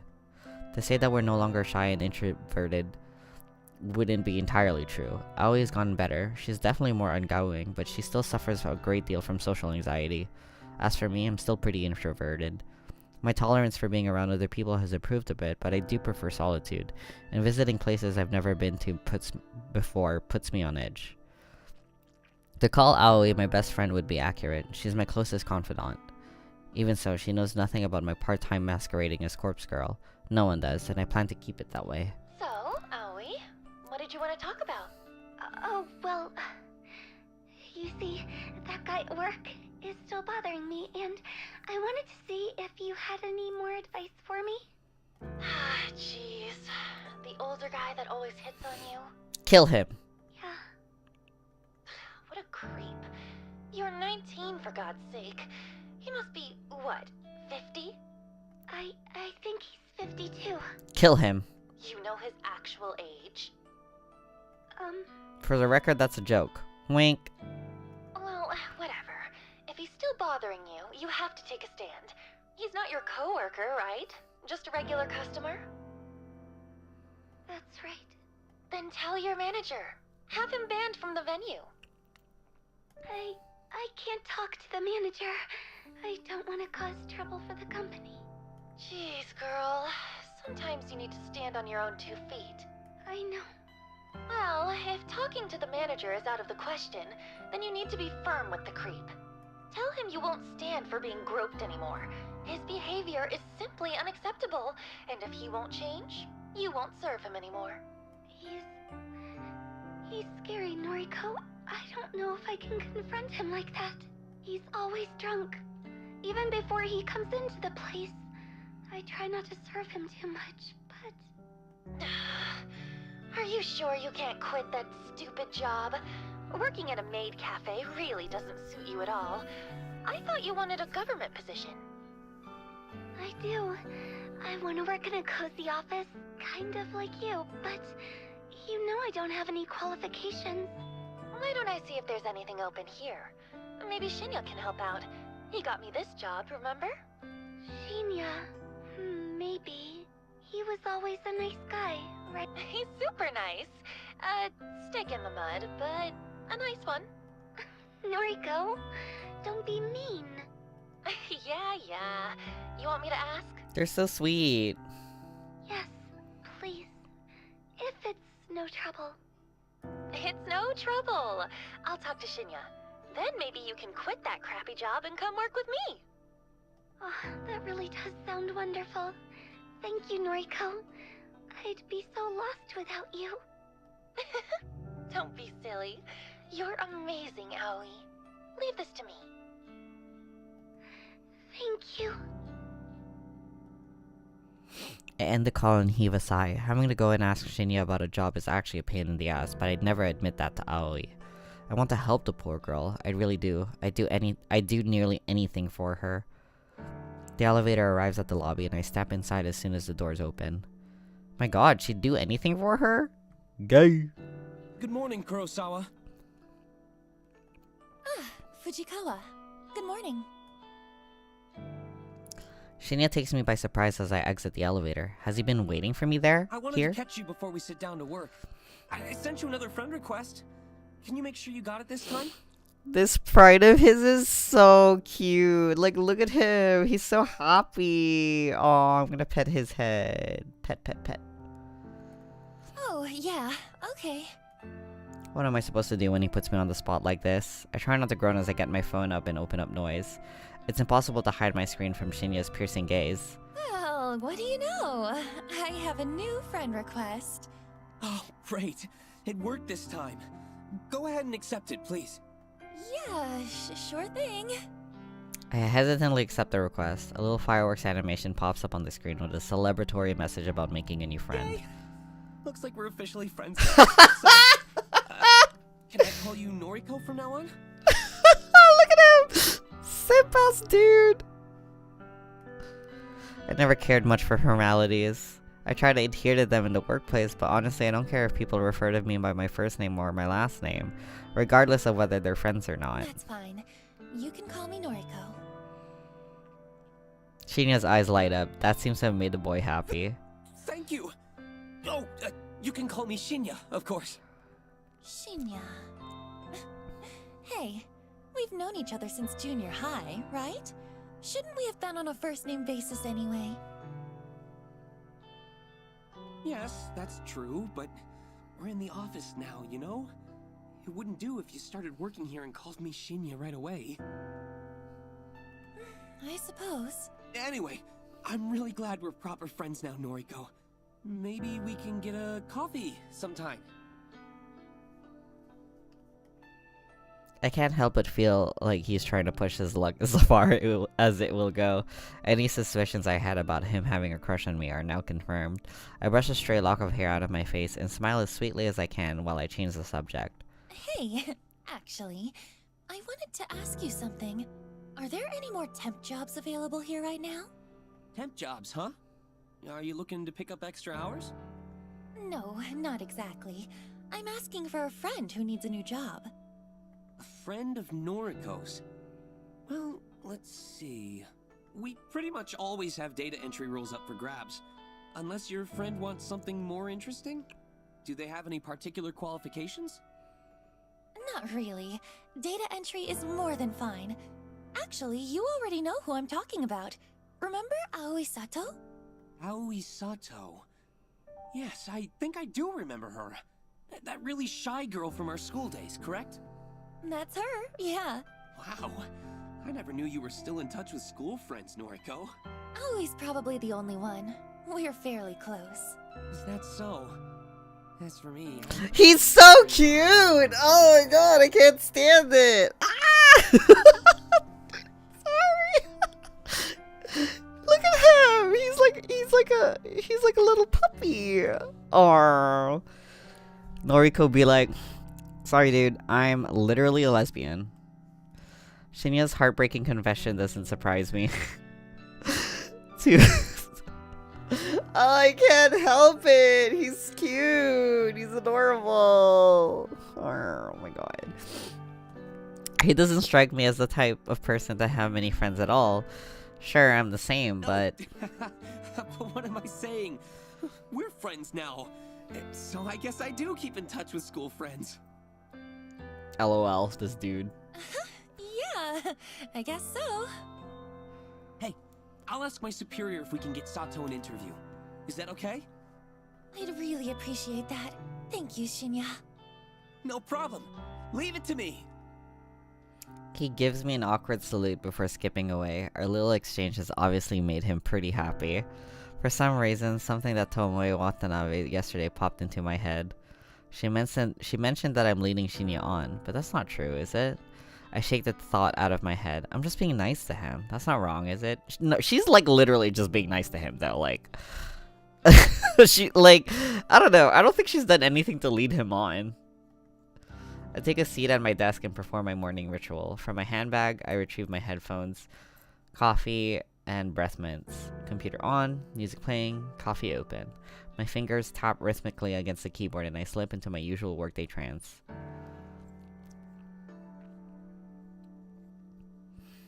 So, I see that you're connected with Shinya on Noise now, huh? My walk to the train is interrupted by a familiar, grating voice. Sounds like both of you are getting on pretty well. How did you... Of course. Tomoe and I are already friends on Noise. She would have seen the notification when I accepted Shinya's request. It's actually kind of strange that Tomoe and I are connected through the app. We added each other on the first day of work, before I learned how much of an intolerable excuse for a human being she is. We simply never deleted each other, even after all these months. Her posts are entertaining anyway. And since I rarely ever post anything myself, she probably forgot we were connected at all until today. Now look, Don't get me wrong, you hear? I ain't actually interested in Shinya. Nah, I'm real happy for you both, like. But what I can't stand is a skank like yourself getting some while I'm over here all dry like a desert. What the hell are you talking about? It pisses me off that guys just sluts like you, and you barely have to put in any work. Meanwhile, nice girls like me gotta put in so much effort to even get noticed. Girl? You think all of this is just natural? I put so much effort into how I look, you know? And guys like Shinya don't even bat an eyebrow at me. You mean bat an eyelid, right? Whatever, it don't matter. I'm sick of skanks like you getting everything for nothing. Look, let me be honest with you. I'm not interested in Shinya, and I'm not trying to be with him. I don't chase guys, and it's pretty rare that they chase me. You've got me all wrong. Like I'd believe you. Do you spend your time chasing chicks then? Rainbow flag emoji? That's not your business. She didn't say no! Me pursuing Shinya. She did not say no! Tell you what, any guy at the office is all yours, okay? I'm not interested. Oh, is that how it's gonna be, slut? You think no one is good enough for you, but they're good enough for me? Girl, get a clue, she's gay! You're just like all the other girls. You think I'm worth being pitied? You think I need it? Well, I don't want your pity. You're nothing but a fake skank. Tomoe pushes forward, her bulk pushing me off the sidewalk and into the thicket of trees bordering the path. Whoa! The burning slap across my face comes out of nowhere. I'm blinded by white stars and my entire face feels like it's on fire. The strike is hard, sharp, vicious. It happens so suddenly that I'm having difficulty processing it. I stumble, but my legs don't quite give up. My mind races, trying to put together what just happened. Tomoe hit me. Why? Why did she hit me? There's a strange sort of disconnect with my mind. My body doesn't feel like my own. Like this isn't actually happening to me, but rather I'm watching it happen to someone else. Time seems to slow down and speed up all at once. The slap replays twice in my mind before Tomoe's hand even leaves my face. I catch a glimpse of her furious expression, red and strained and overcome with anger. I hate you. I hate everyone like you. Don't pity me. The second strike connects with my chin and I flinch, my entire body paralyzed with pain. She hit me again? Stop! I hate you. I hate you! Tomoe's lost it. She's absolutely furious and I can't figure out what I did wrong. Her third attack is a curled fist aimed straight in my stomach. Through sheer luck or complete accident, I stumble backward, narrowly avoiding the punch and instead landing on my rear. The pavement is rough as hard, but I'm sure it feels a lot better than taking a fist in the gut. Tomoe screams and rushes at me, but I scramble to my feet and grab her by the wrists. She flails wildly, her eyes looking like they'll pop out of her skull at any given second. Her breathing is harsh and ragged, and tears of rage have caused a flood of clotted makeup to run down her face. Calm down! Calm down! She struggles against me, slowly giving in as my tight grip prevents her from attacking me further. She begins to sob softly. I hate you! I hate everything about you! With a great pull, Tomoe frees herself from my grip. She steps away, cursing, and then runs past me. I blink in disbelief as she breaks into a sprint, heading in the direction of the train station. I raise a hand to my tender face and touch it gently. The stinging sensation is completely new to me. Never before have I been attacked like that. What the hell was all that about? I can't believe she hit me. Is Tomoe the girl we edited the photo of? Maybe? Is Tomoe the girl? The pack of frozen vegetables pressed against my face soothes my sullen jaw but does very little to calm my nerves. I'm still on edge after what happened today. Tomoe actually physically attacked me, all because I said something, I'm not sure what, that provoked her anger. Maybe that girl is more complicated than I give her credit for. Seems like she has her own inner demons, just like the rest of us. I replayed the event in my head 100 times since returning home. Without confronting Tomoe about it, I don't think I'll ever figure out what incited her aggression. but I don't plan on talking to her about it anytime soon. I wouldn't say I'm scared of her, but I don't exactly want to encourage a repeat performance. I rest a bag of frozen vegetables on the small coffee table next to me. I think I've done all I can to reduce the painful swelling for now. Sighing and leaning back, I let the soft padding of the couch consume my body as I sink deeper. My eyes glaze over as I bring my phone to my face. My fingers lazily tap and scroll as I look through a carefully curated obituary newsfeed, a list of deaths that have been reported throughout the day. Using a set of handy filters, I narrowed the feed down to include only women's death in the age range of 30 to 50. I set the location to cover all of Japan. I immediately exclude any results that mention natural causes of death. I'm looking for specific cases, suicides, or as is more often reported, the accidents. Of course, I'm looking to find out whether my latest victim has offed herself yet. Should this search string return no results, then it's pretty easy to look up recent murders. There are few and far between. Between suicides, accidents, and murders, I've covered all the potential ways my victim could die. 9 out of 10 of the search results include a photograph of the deceased. Not a photo of their corpse, mind you. This isn't the database of the dead I'm looking through. Rather, it's usually a nice, flattering picture of the recently departed, submitted by their kin to go along with their obituary. I used the photos submitted with obituaries to compare and match with the victims of images of my victims. This is the only reliable way I have to discover whether or not my victims have perished. If I knew the victims' names, I could easily look up their fate, but my website doesn't ask for that information. Call it respect for the victim's privacy, but there's a lot more to it than that. But that's a topic to dwell on another day. Tonight's search turns up with no solid leads. I'm disappointed, but this result isn't entirely unexpected. After all, I set the date on my latest victim's photograph to tomorrow. There's still time for her to freak out and end it all. I decide to go to sleep early. I'm not even feeling hungry enough to eat the cheap convenience store meal that's sitting in my fridge since yesterday. Though, if I go to sleep now, it'll feel like tomorrow arrives sooner. Tomorrow? I'll have to see Tomoe at work. There's no way I can avoid her since her desk is so close to mine. The idea doesn't sit well with me. On the other hand, my victim might conquer herself, which would definitely make me feel better. It could very well be my next success, and the suspense is just about enough to kill me. Tomorrow.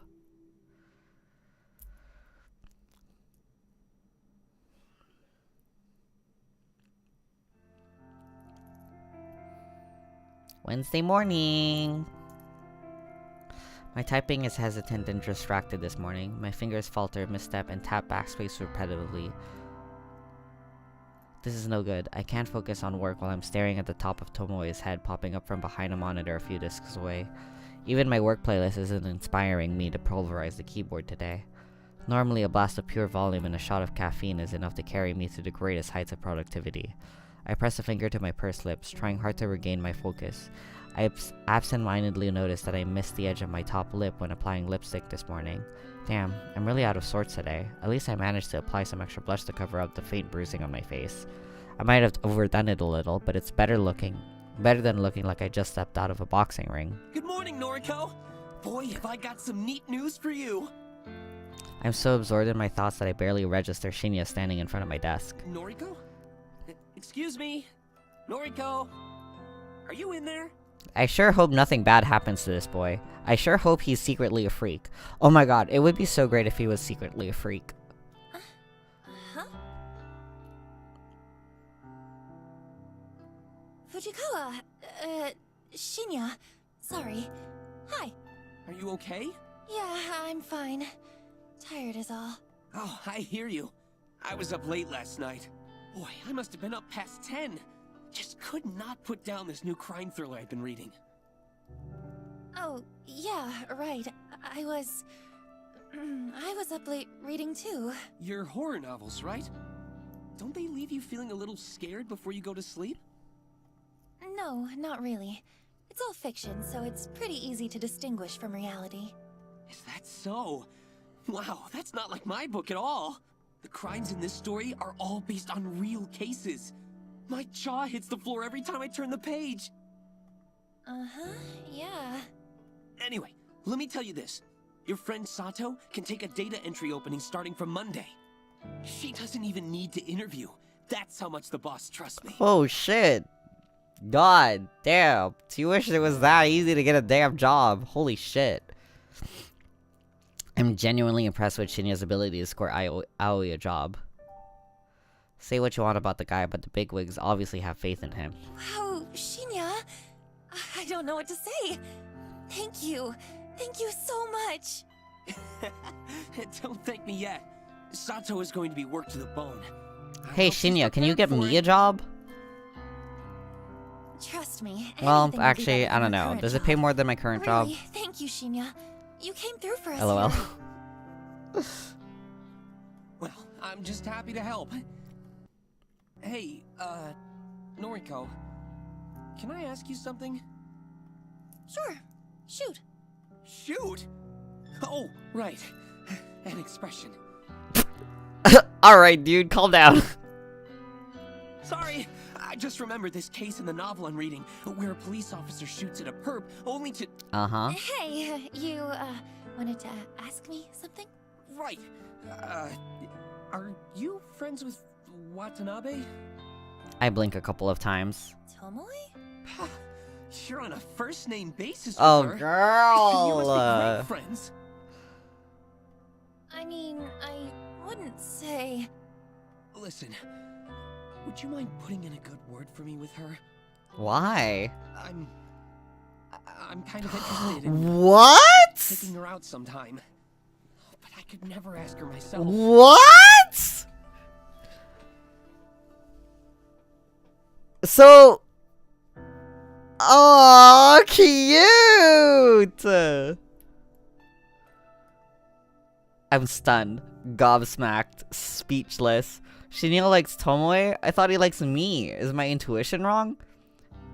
So is he just like a little, like, nice guy freak? Like a nice, sweet dude? Oh my god. I'm obsessed with him. Oh my god, I love him so much. He's such a little loser. I wonder if the clues have been in front of me this whole time. What else haven't I been seeing? Noriko? What do you say? Shinya, look. Honestly, I'm not really friends with Tomoe. I don't think I can help you. Oh, I see. That's a shame. I thought maybe you were close. Doesn't she sit like a few desks away? Darn.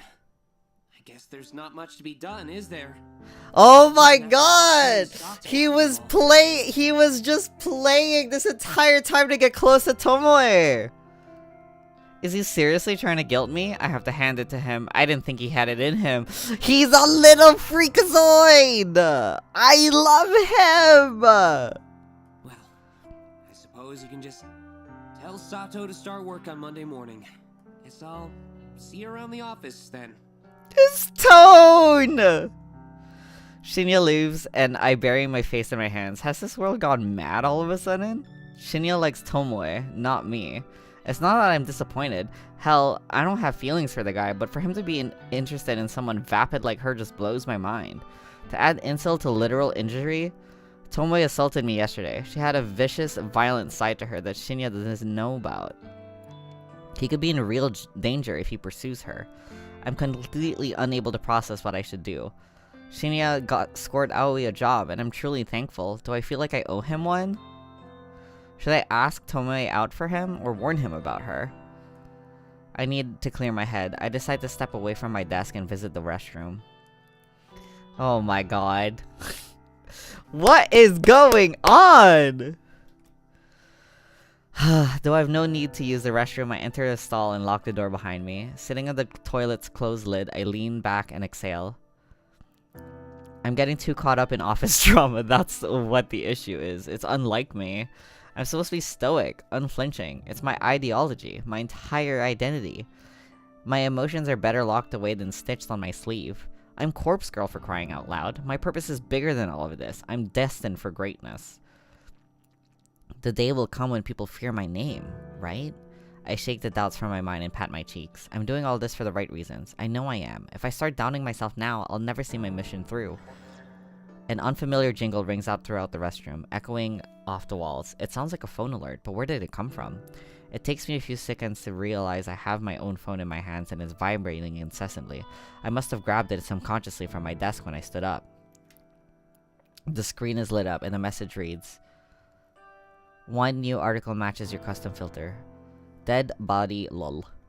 Wait, what? The auto newsfeed I set up last night, it actually located something?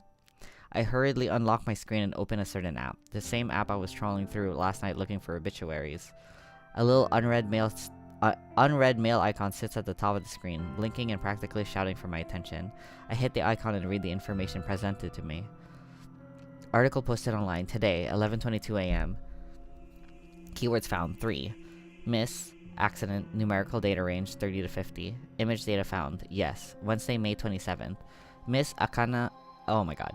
Miss Akane, okay, so they're not the same person. Okay, cool. Akane Tsurumaki, 36, of Chiba Prefecture, was pronounced dead this morning at her personal residence, 8:38 a.m. The chief coroner reports that Miss Tsurumaki was involved in an accident resulting in self-asphyxiation. Miss Tsurumaki is survived by her husband, Mr. Goro Tsurumaki, 42, and her daughter, Miss Fu Tsurumaki, 1. A funeral service will be held on Friday, May 29th. View image attachment. I hurriedly tapped the button and gasped as the image loads. It's her. The photo. It's unmistakably the same woman. Plain little features, little makeup, no signs of a personality. Akane Tsurumaki, the latest victim to receive a photo of her own corpse. My breathing stops all of a sudden. I'm gasping for air, my cheeks on fire, my fingers numb. I did it. My meticulously crafted photo caused this woman to end her own life. An accident resulting in self-asphyxiation, meaning she died by suicide, strangled herself or held her head down in the bath.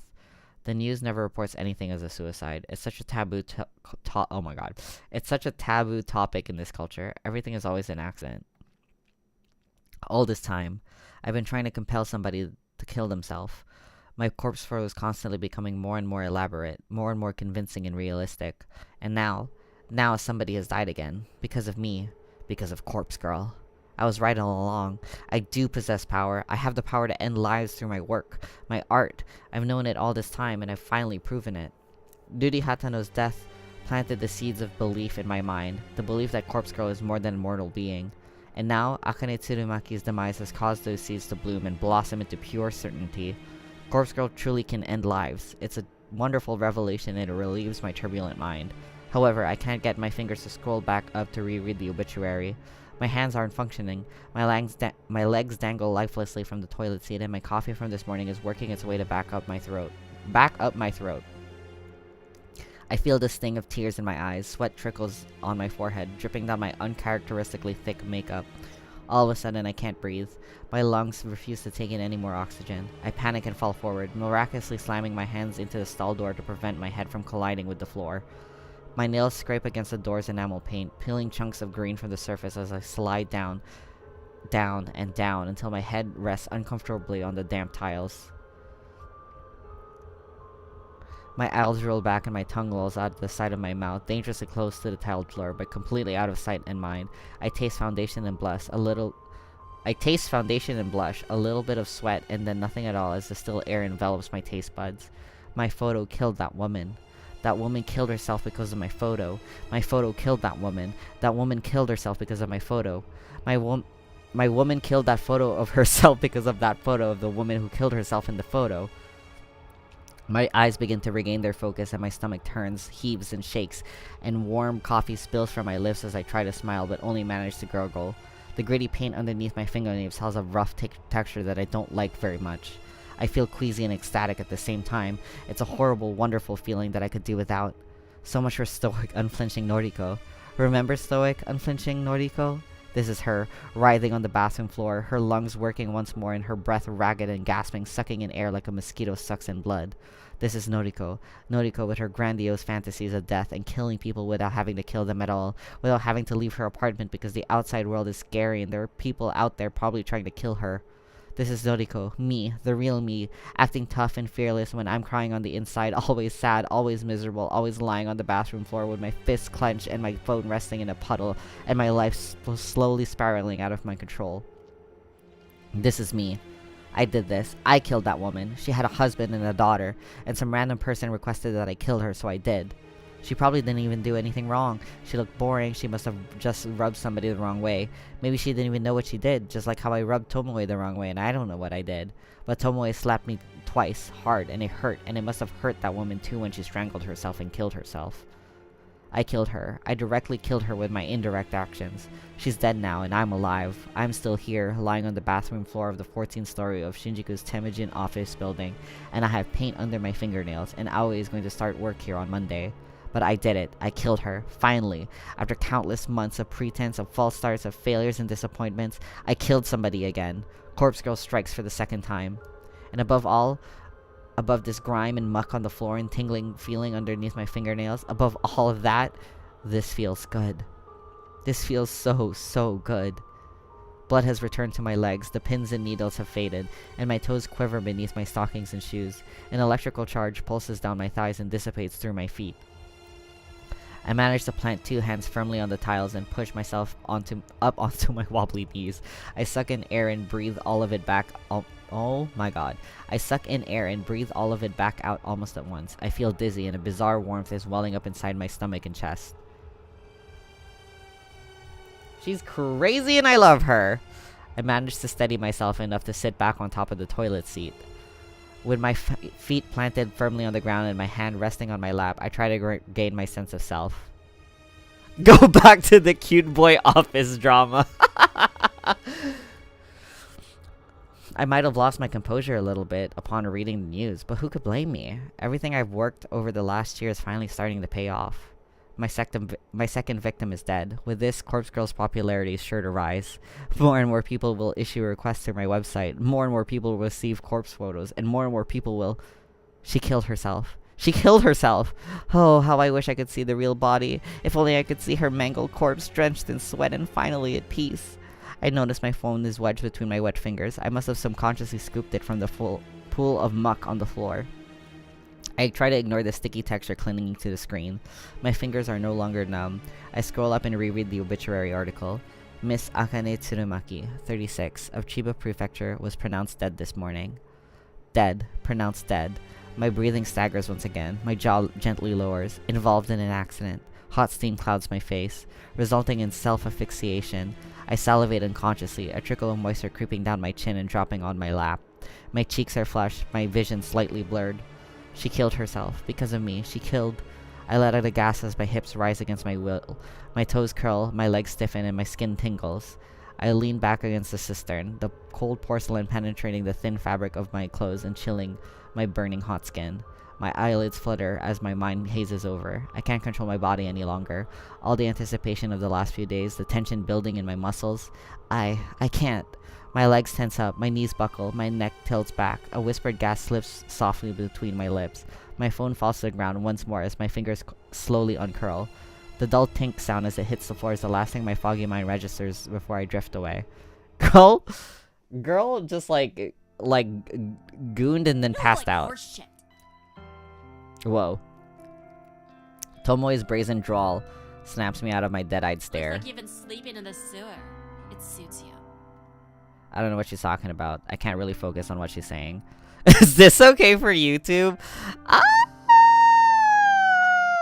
don't know. There's no visual. So, I don't know. That's a good question.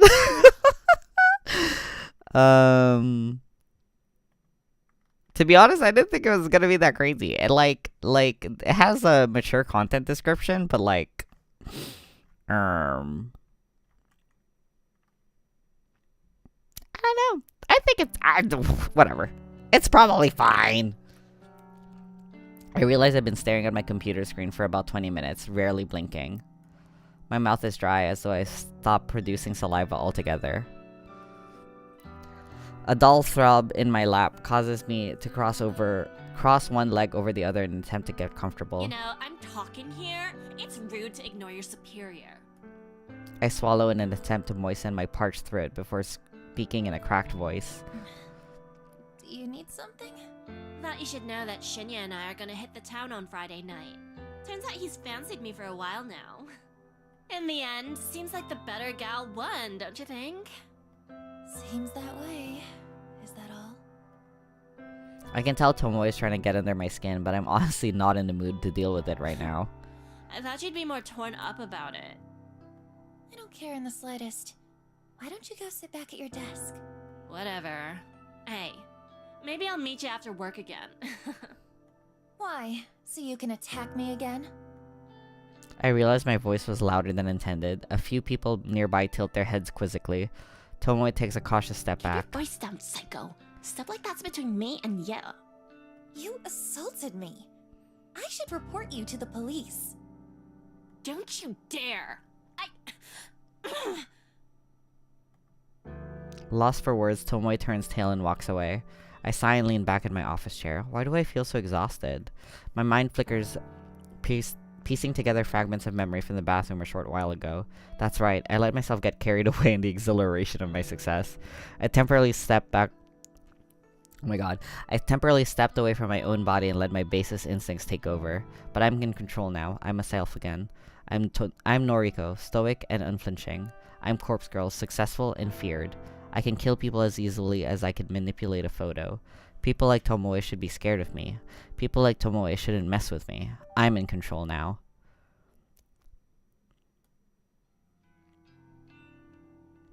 Climbing the steps in my apartment is always such a chore. I wish I'd move into a building with an elevator, but I simply couldn't afford to when I first moved out on my own last year. These old apartment buildings creak and groan when you ascend the stairs. On top of that, you can hear the bustling of other people within their tiny homes as you progress up each floor. There's always a slight whiff of mold or mildew whenever I ascend the stairs. I want to chalk it up to the fact that this building is so old, but it is possible some of the residents here don't keep their apartments very clean. At the very least, this neighborhood is decent. I feel safe in my home even if it is small and cramped. And my neighbors are respectful from what I can tell, not that I really know them at all. In fact, the only neighbors I have regular contact with are the very same ones I leech Wi-Fi from. Some middle-aged divorced and I'm... Oh my god. Some middle-aged divorced guy named Kenji, who lives on the floor below me, and his daughter Momo. Kenji's a decent guy though. He works overnight, which unfortunately means Momo is left home a lot in the evenings. Momo's a sweet girl, perhaps 6 or 7 years old. Occasionally I hear her singing drift up into the apartment, but it doesn't bother me too much. She's just a kid. It's the very same Kenji and Momo that I bump into when I'm climbing the stairs this evening. Good evening. Oh, she's cute! Hello.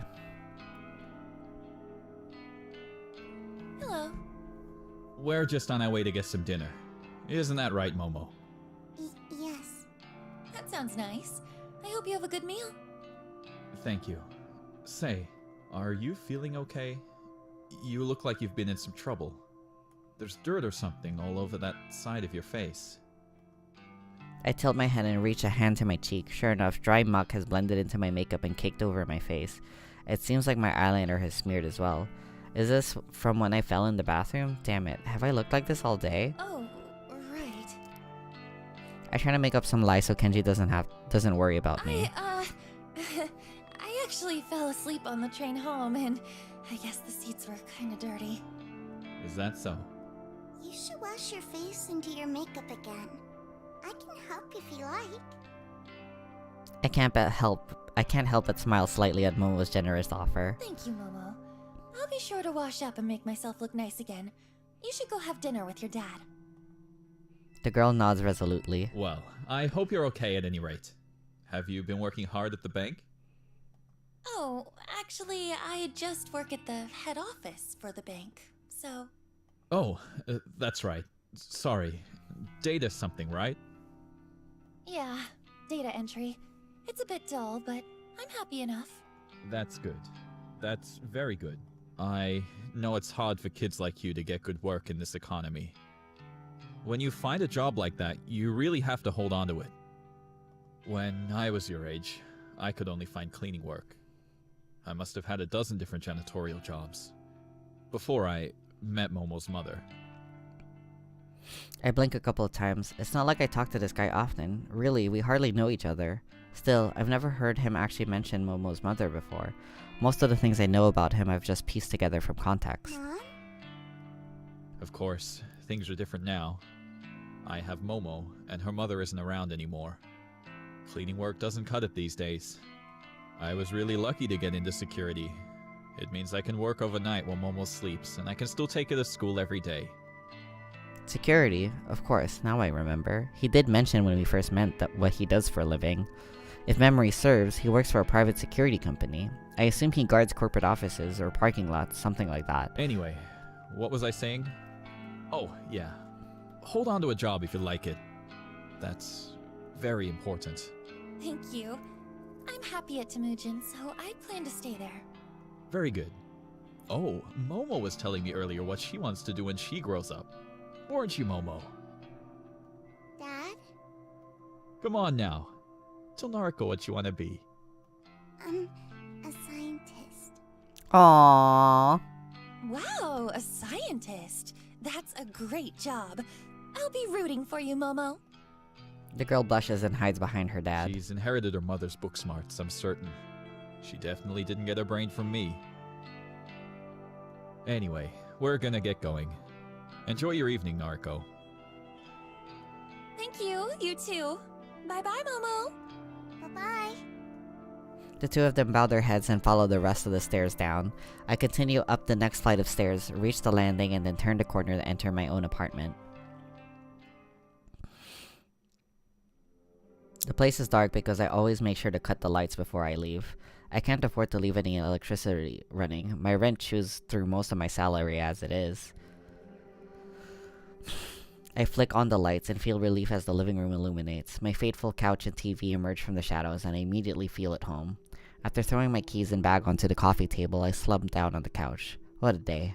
I have an overwhelming urge to pull out my laptop and check my website for new requests, but my body needs my body's needs come first. Anyway, I'm desperate for a hot shower. I'll need to cleanse my face, scrape the paint out from underneath my... oh my god. I'll need to cleanse my face, scrape the paint out from underneath my nails, and I'll definitely have to slip into a fresh set of underwear. Whatever happened in the bathroom today took its toll on my body and clothes. Well, the night is young. I can relax later. For now, it's time to start scrubbing.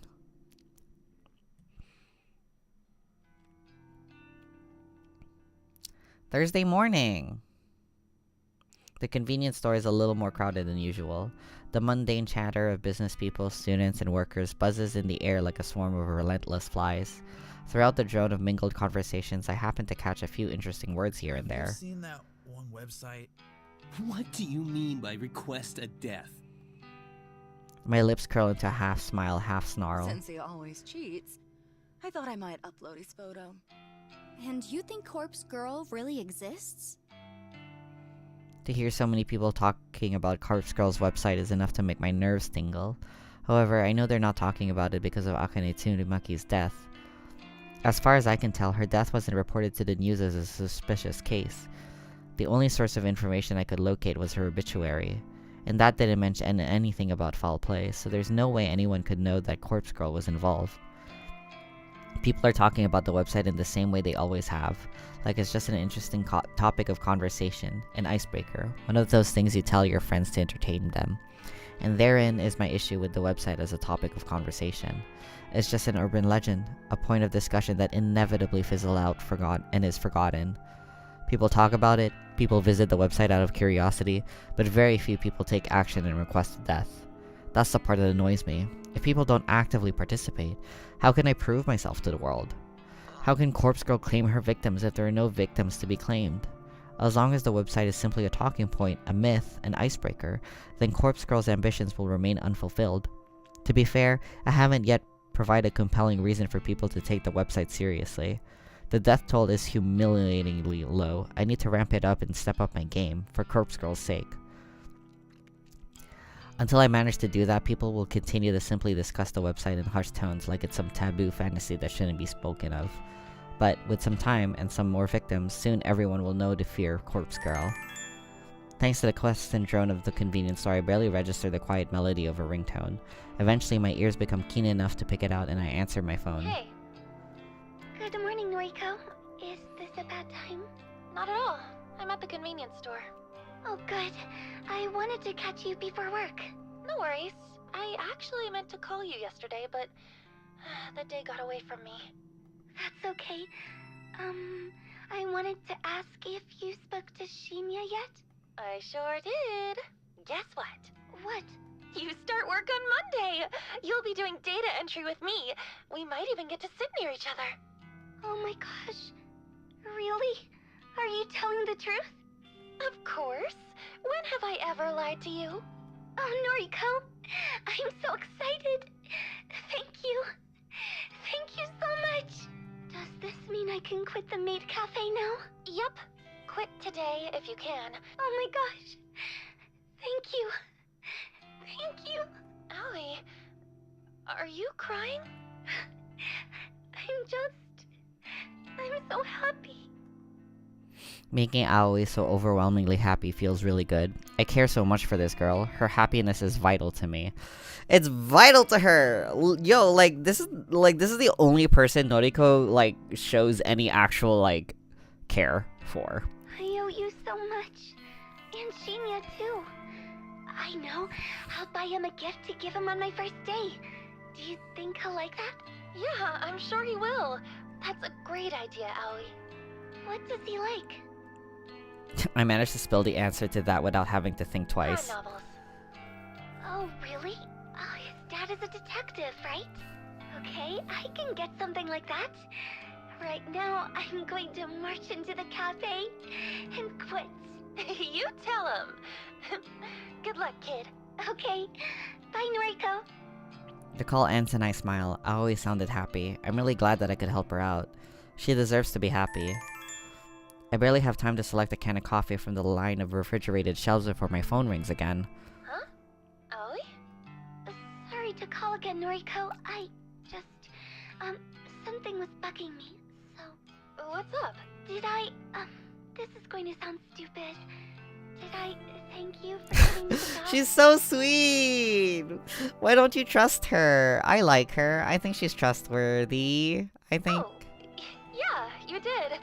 A few times, I think. Okay, phew. I just wanted to check. It was bothering me. And I didn't want to come off as She's a sweet ungrateful. girl who could do no wrong. Just like Noriko. You know what? Just to make sure. Thank you, Noriko. Okay. I'm going now, really. Bye-bye. Bye, Aoi. The call ends and my brow furrows. That was strange, but maybe not so strange for Aoi. I guess she really wanted to be polite. I shrug it off and return to selecting my coffee for the day. I really hope I hit a good stopping point soon.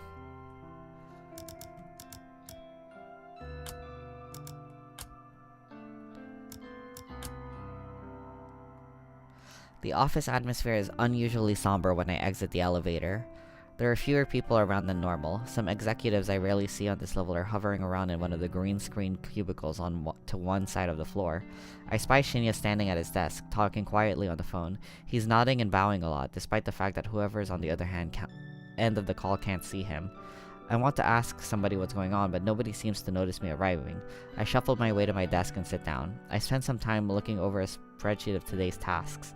After going through it thoroughly, Shinya arrives in front of my desk, seemingly out of breath. Noriko, has anyone filled you in yet? No, what's going on? Why is half the office empty? Well... Uh-oh.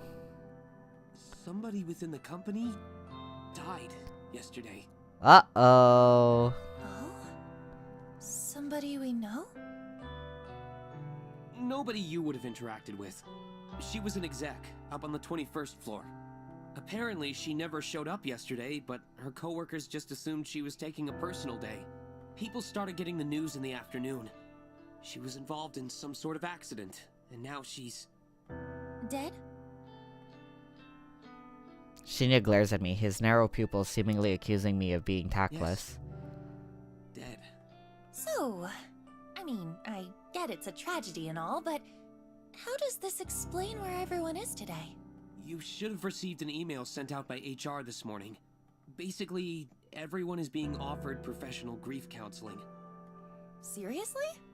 I think some people are taking up the offer, but I suspect some other employees are using the opportunity to skip out on work. Hmm. Regardless, What happened to Miss Tsurumaki was a tragedy. So unexpected.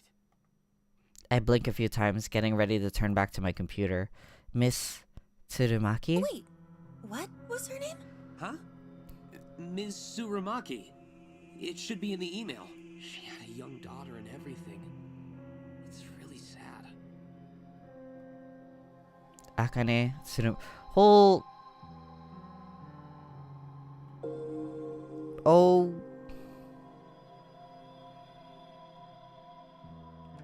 Oh, sorry. I, spaced out and then read that. I can scarcely believe it. It's true that this is a massive company with thousands of employees Japan-wide, but still, for her to work in the very same building as me, it's too coincidental. It doesn't feel right. Would I have gone through with killing her if I knew she worked in my building? This scenario creates more questions than answers. The person that requested her death, do they also work here? It would have to be someone who knows her well enough to want her dead. Odds are high that they work here as well. You okay? I realize that I've been spacing out, and I turn back to Shinya. Yeah, sorry. Just thinking is all. Well, grief affects us all in different ways. I think. The details for the counseling sessions are in the email. Be sure to take up the company's offer if you think it'll help. As for me, I think I'll be okay. Tomoe did say she was gonna try, so that is possible. And she does seem to, hate, quote-unquote, I don't know, normal-looking girls or something. I don't know. She seems to have it out for, other girls. Yeah, pretty in a normal way girls or something. As for me, I think I'll be okay. Oh, he said that out loud. My bad. Sure, okay. Plus, I have a date with Tomoe to look forward to. It's important to look ahead in times like these, isn't it? I think I read that somewhere. Ugh, yeah, that's what they say. Very well then. Do your best today, okay? Right. Shinya takes his leave and I let my shoulders slump. I killed someone from my office building, but I didn't know that at the time. Could my involvement be traced? No, I was careful to cover my tracks. I deleted the photos from my computer, discarded the burner phone's SIM card, and trashed the phone itself. There's no way anyone will find out. Oh my god. There's no way anyone will find out I was involved. Besides, I don't even know if authorities are treating the case as a murder. As far as general information goes, it would seem like it is truly being treated as an accident. I've been clear. I know I am. However, I sure would like to uncover the identity of the person who requested Tsurumaki's death. The thought that it could be someone I work with makes me way too curious.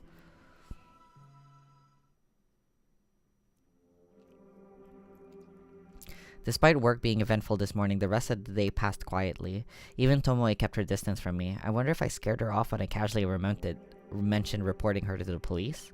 Not that I actually would report her. That would lead to the police getting mixed up in my life, and I really can't have that, considering my moonlighting occupation.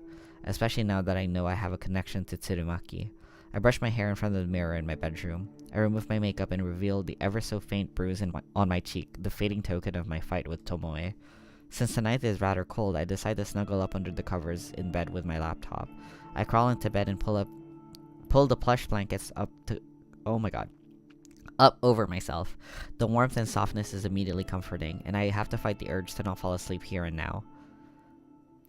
To keep myself awake, I check the requests on my website. I'm pleasantly surprised there are 2 new requests. 2 in one day. My heart begins to race. I quickly open the messages.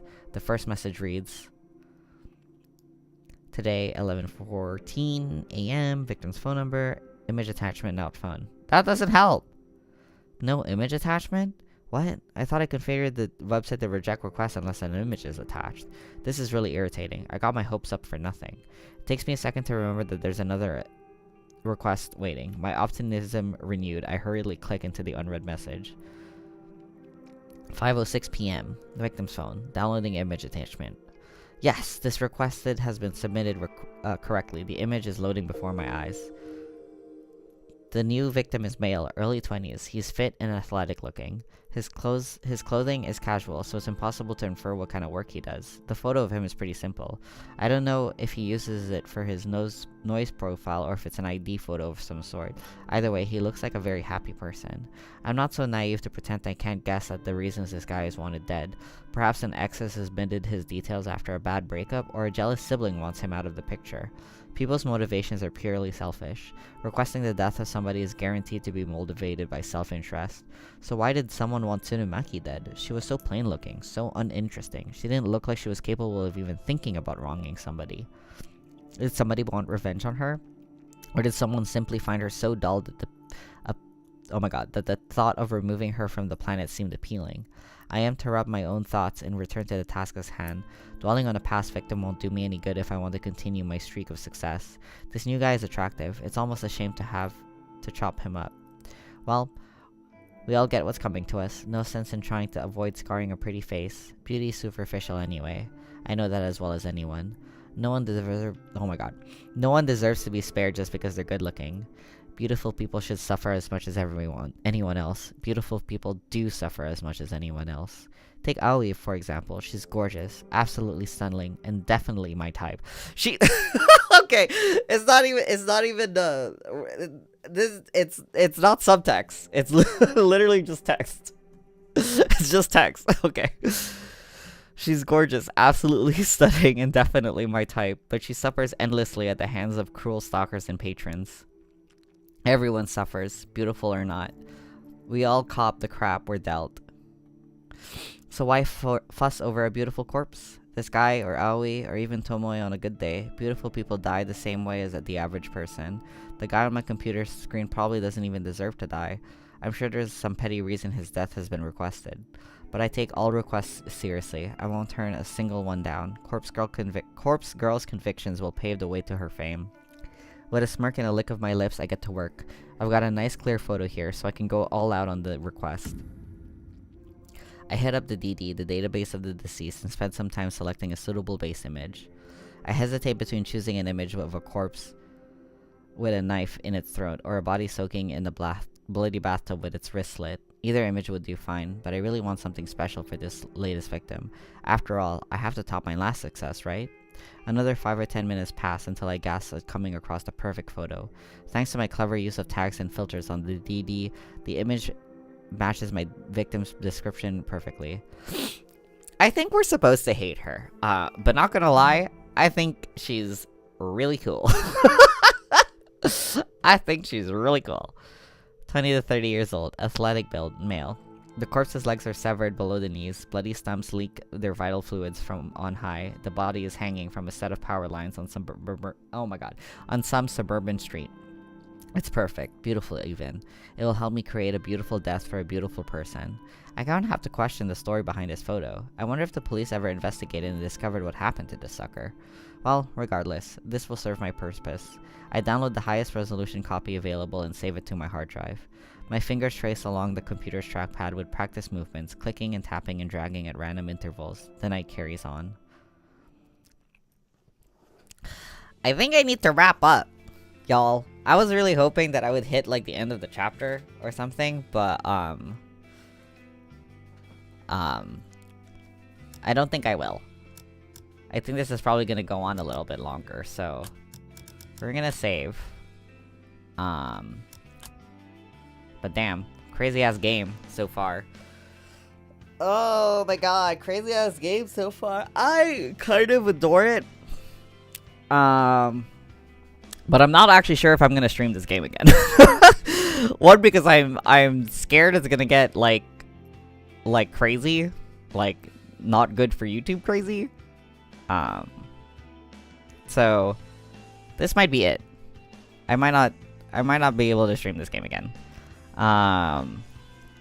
Yeah, but I don't know, maybe I'll post about it on Blue Sky if I continue it, because I am curious about where it goes and what it does and stuff. So yeah.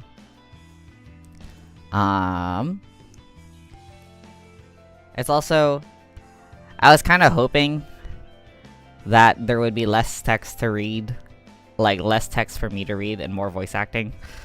But there's a lot of text to read, and it's exhausting, and I don't think I can handle, like... Well, actually, I say that, but I'm about to finish Paranormal Sight tomorrow, so... Yeah. Anyway, on that note, Paranormal Sight tomorrow, we're hopefully gonna be able to finish it. If I am not able to finish it tomorrow, then I will be finishing it on Thursday, I believe. I posted my schedule on Blue Sky, so yeah, like Thursday is kind of up in the air. It's like dependent on whether or not I finish Paranormal Sight. And then on Wednesday, I'm kind of excited for Wednesday. Because I'm going to like go through just a bunch of like Steam Next Fest demos. Steam Next Fest is happening right now. It's basically like an event on Steam where like a bunch of developers can kind of release like demos of their game. And I was thinking I could go through a bunch of them, like maybe spend like, you know, like 20 to 30 minutes per game on a few games. I'm kind of like browsing through some that I'm interested in playing. And then on Wednesday, we're gonna just like play a bunch of them. Like if I get bored of something, I'll just like stop and I'll like move on to something else. So I'm hoping to have like a bunch to go through. So it'll be fun. Yeah. Anyway, packed week. I just wanted to stream a bunch because I don't know. Life be like that. Okay, anyway, thanks for hanging out. I hope you enjoyed this game. Like I said, I don't know that I'm gonna stream this again. Maybe if I manage to do some research on how, like, the content gets in the future, like, if it doesn't get too crazy, I might be able to, but at the same time, I just feel like this is a game that I would probably enjoy playing, by myself and not on stream, so, yeah. Anyway, thanks for hanging out, everybody. I'm gonna go get, dinner, and then settle in for the rest of the night and relax. So, I hope everyone else gets to have a relaxing evening. Thanks for hanging out. Okay. Bye-bye, everybody. Bye-bye.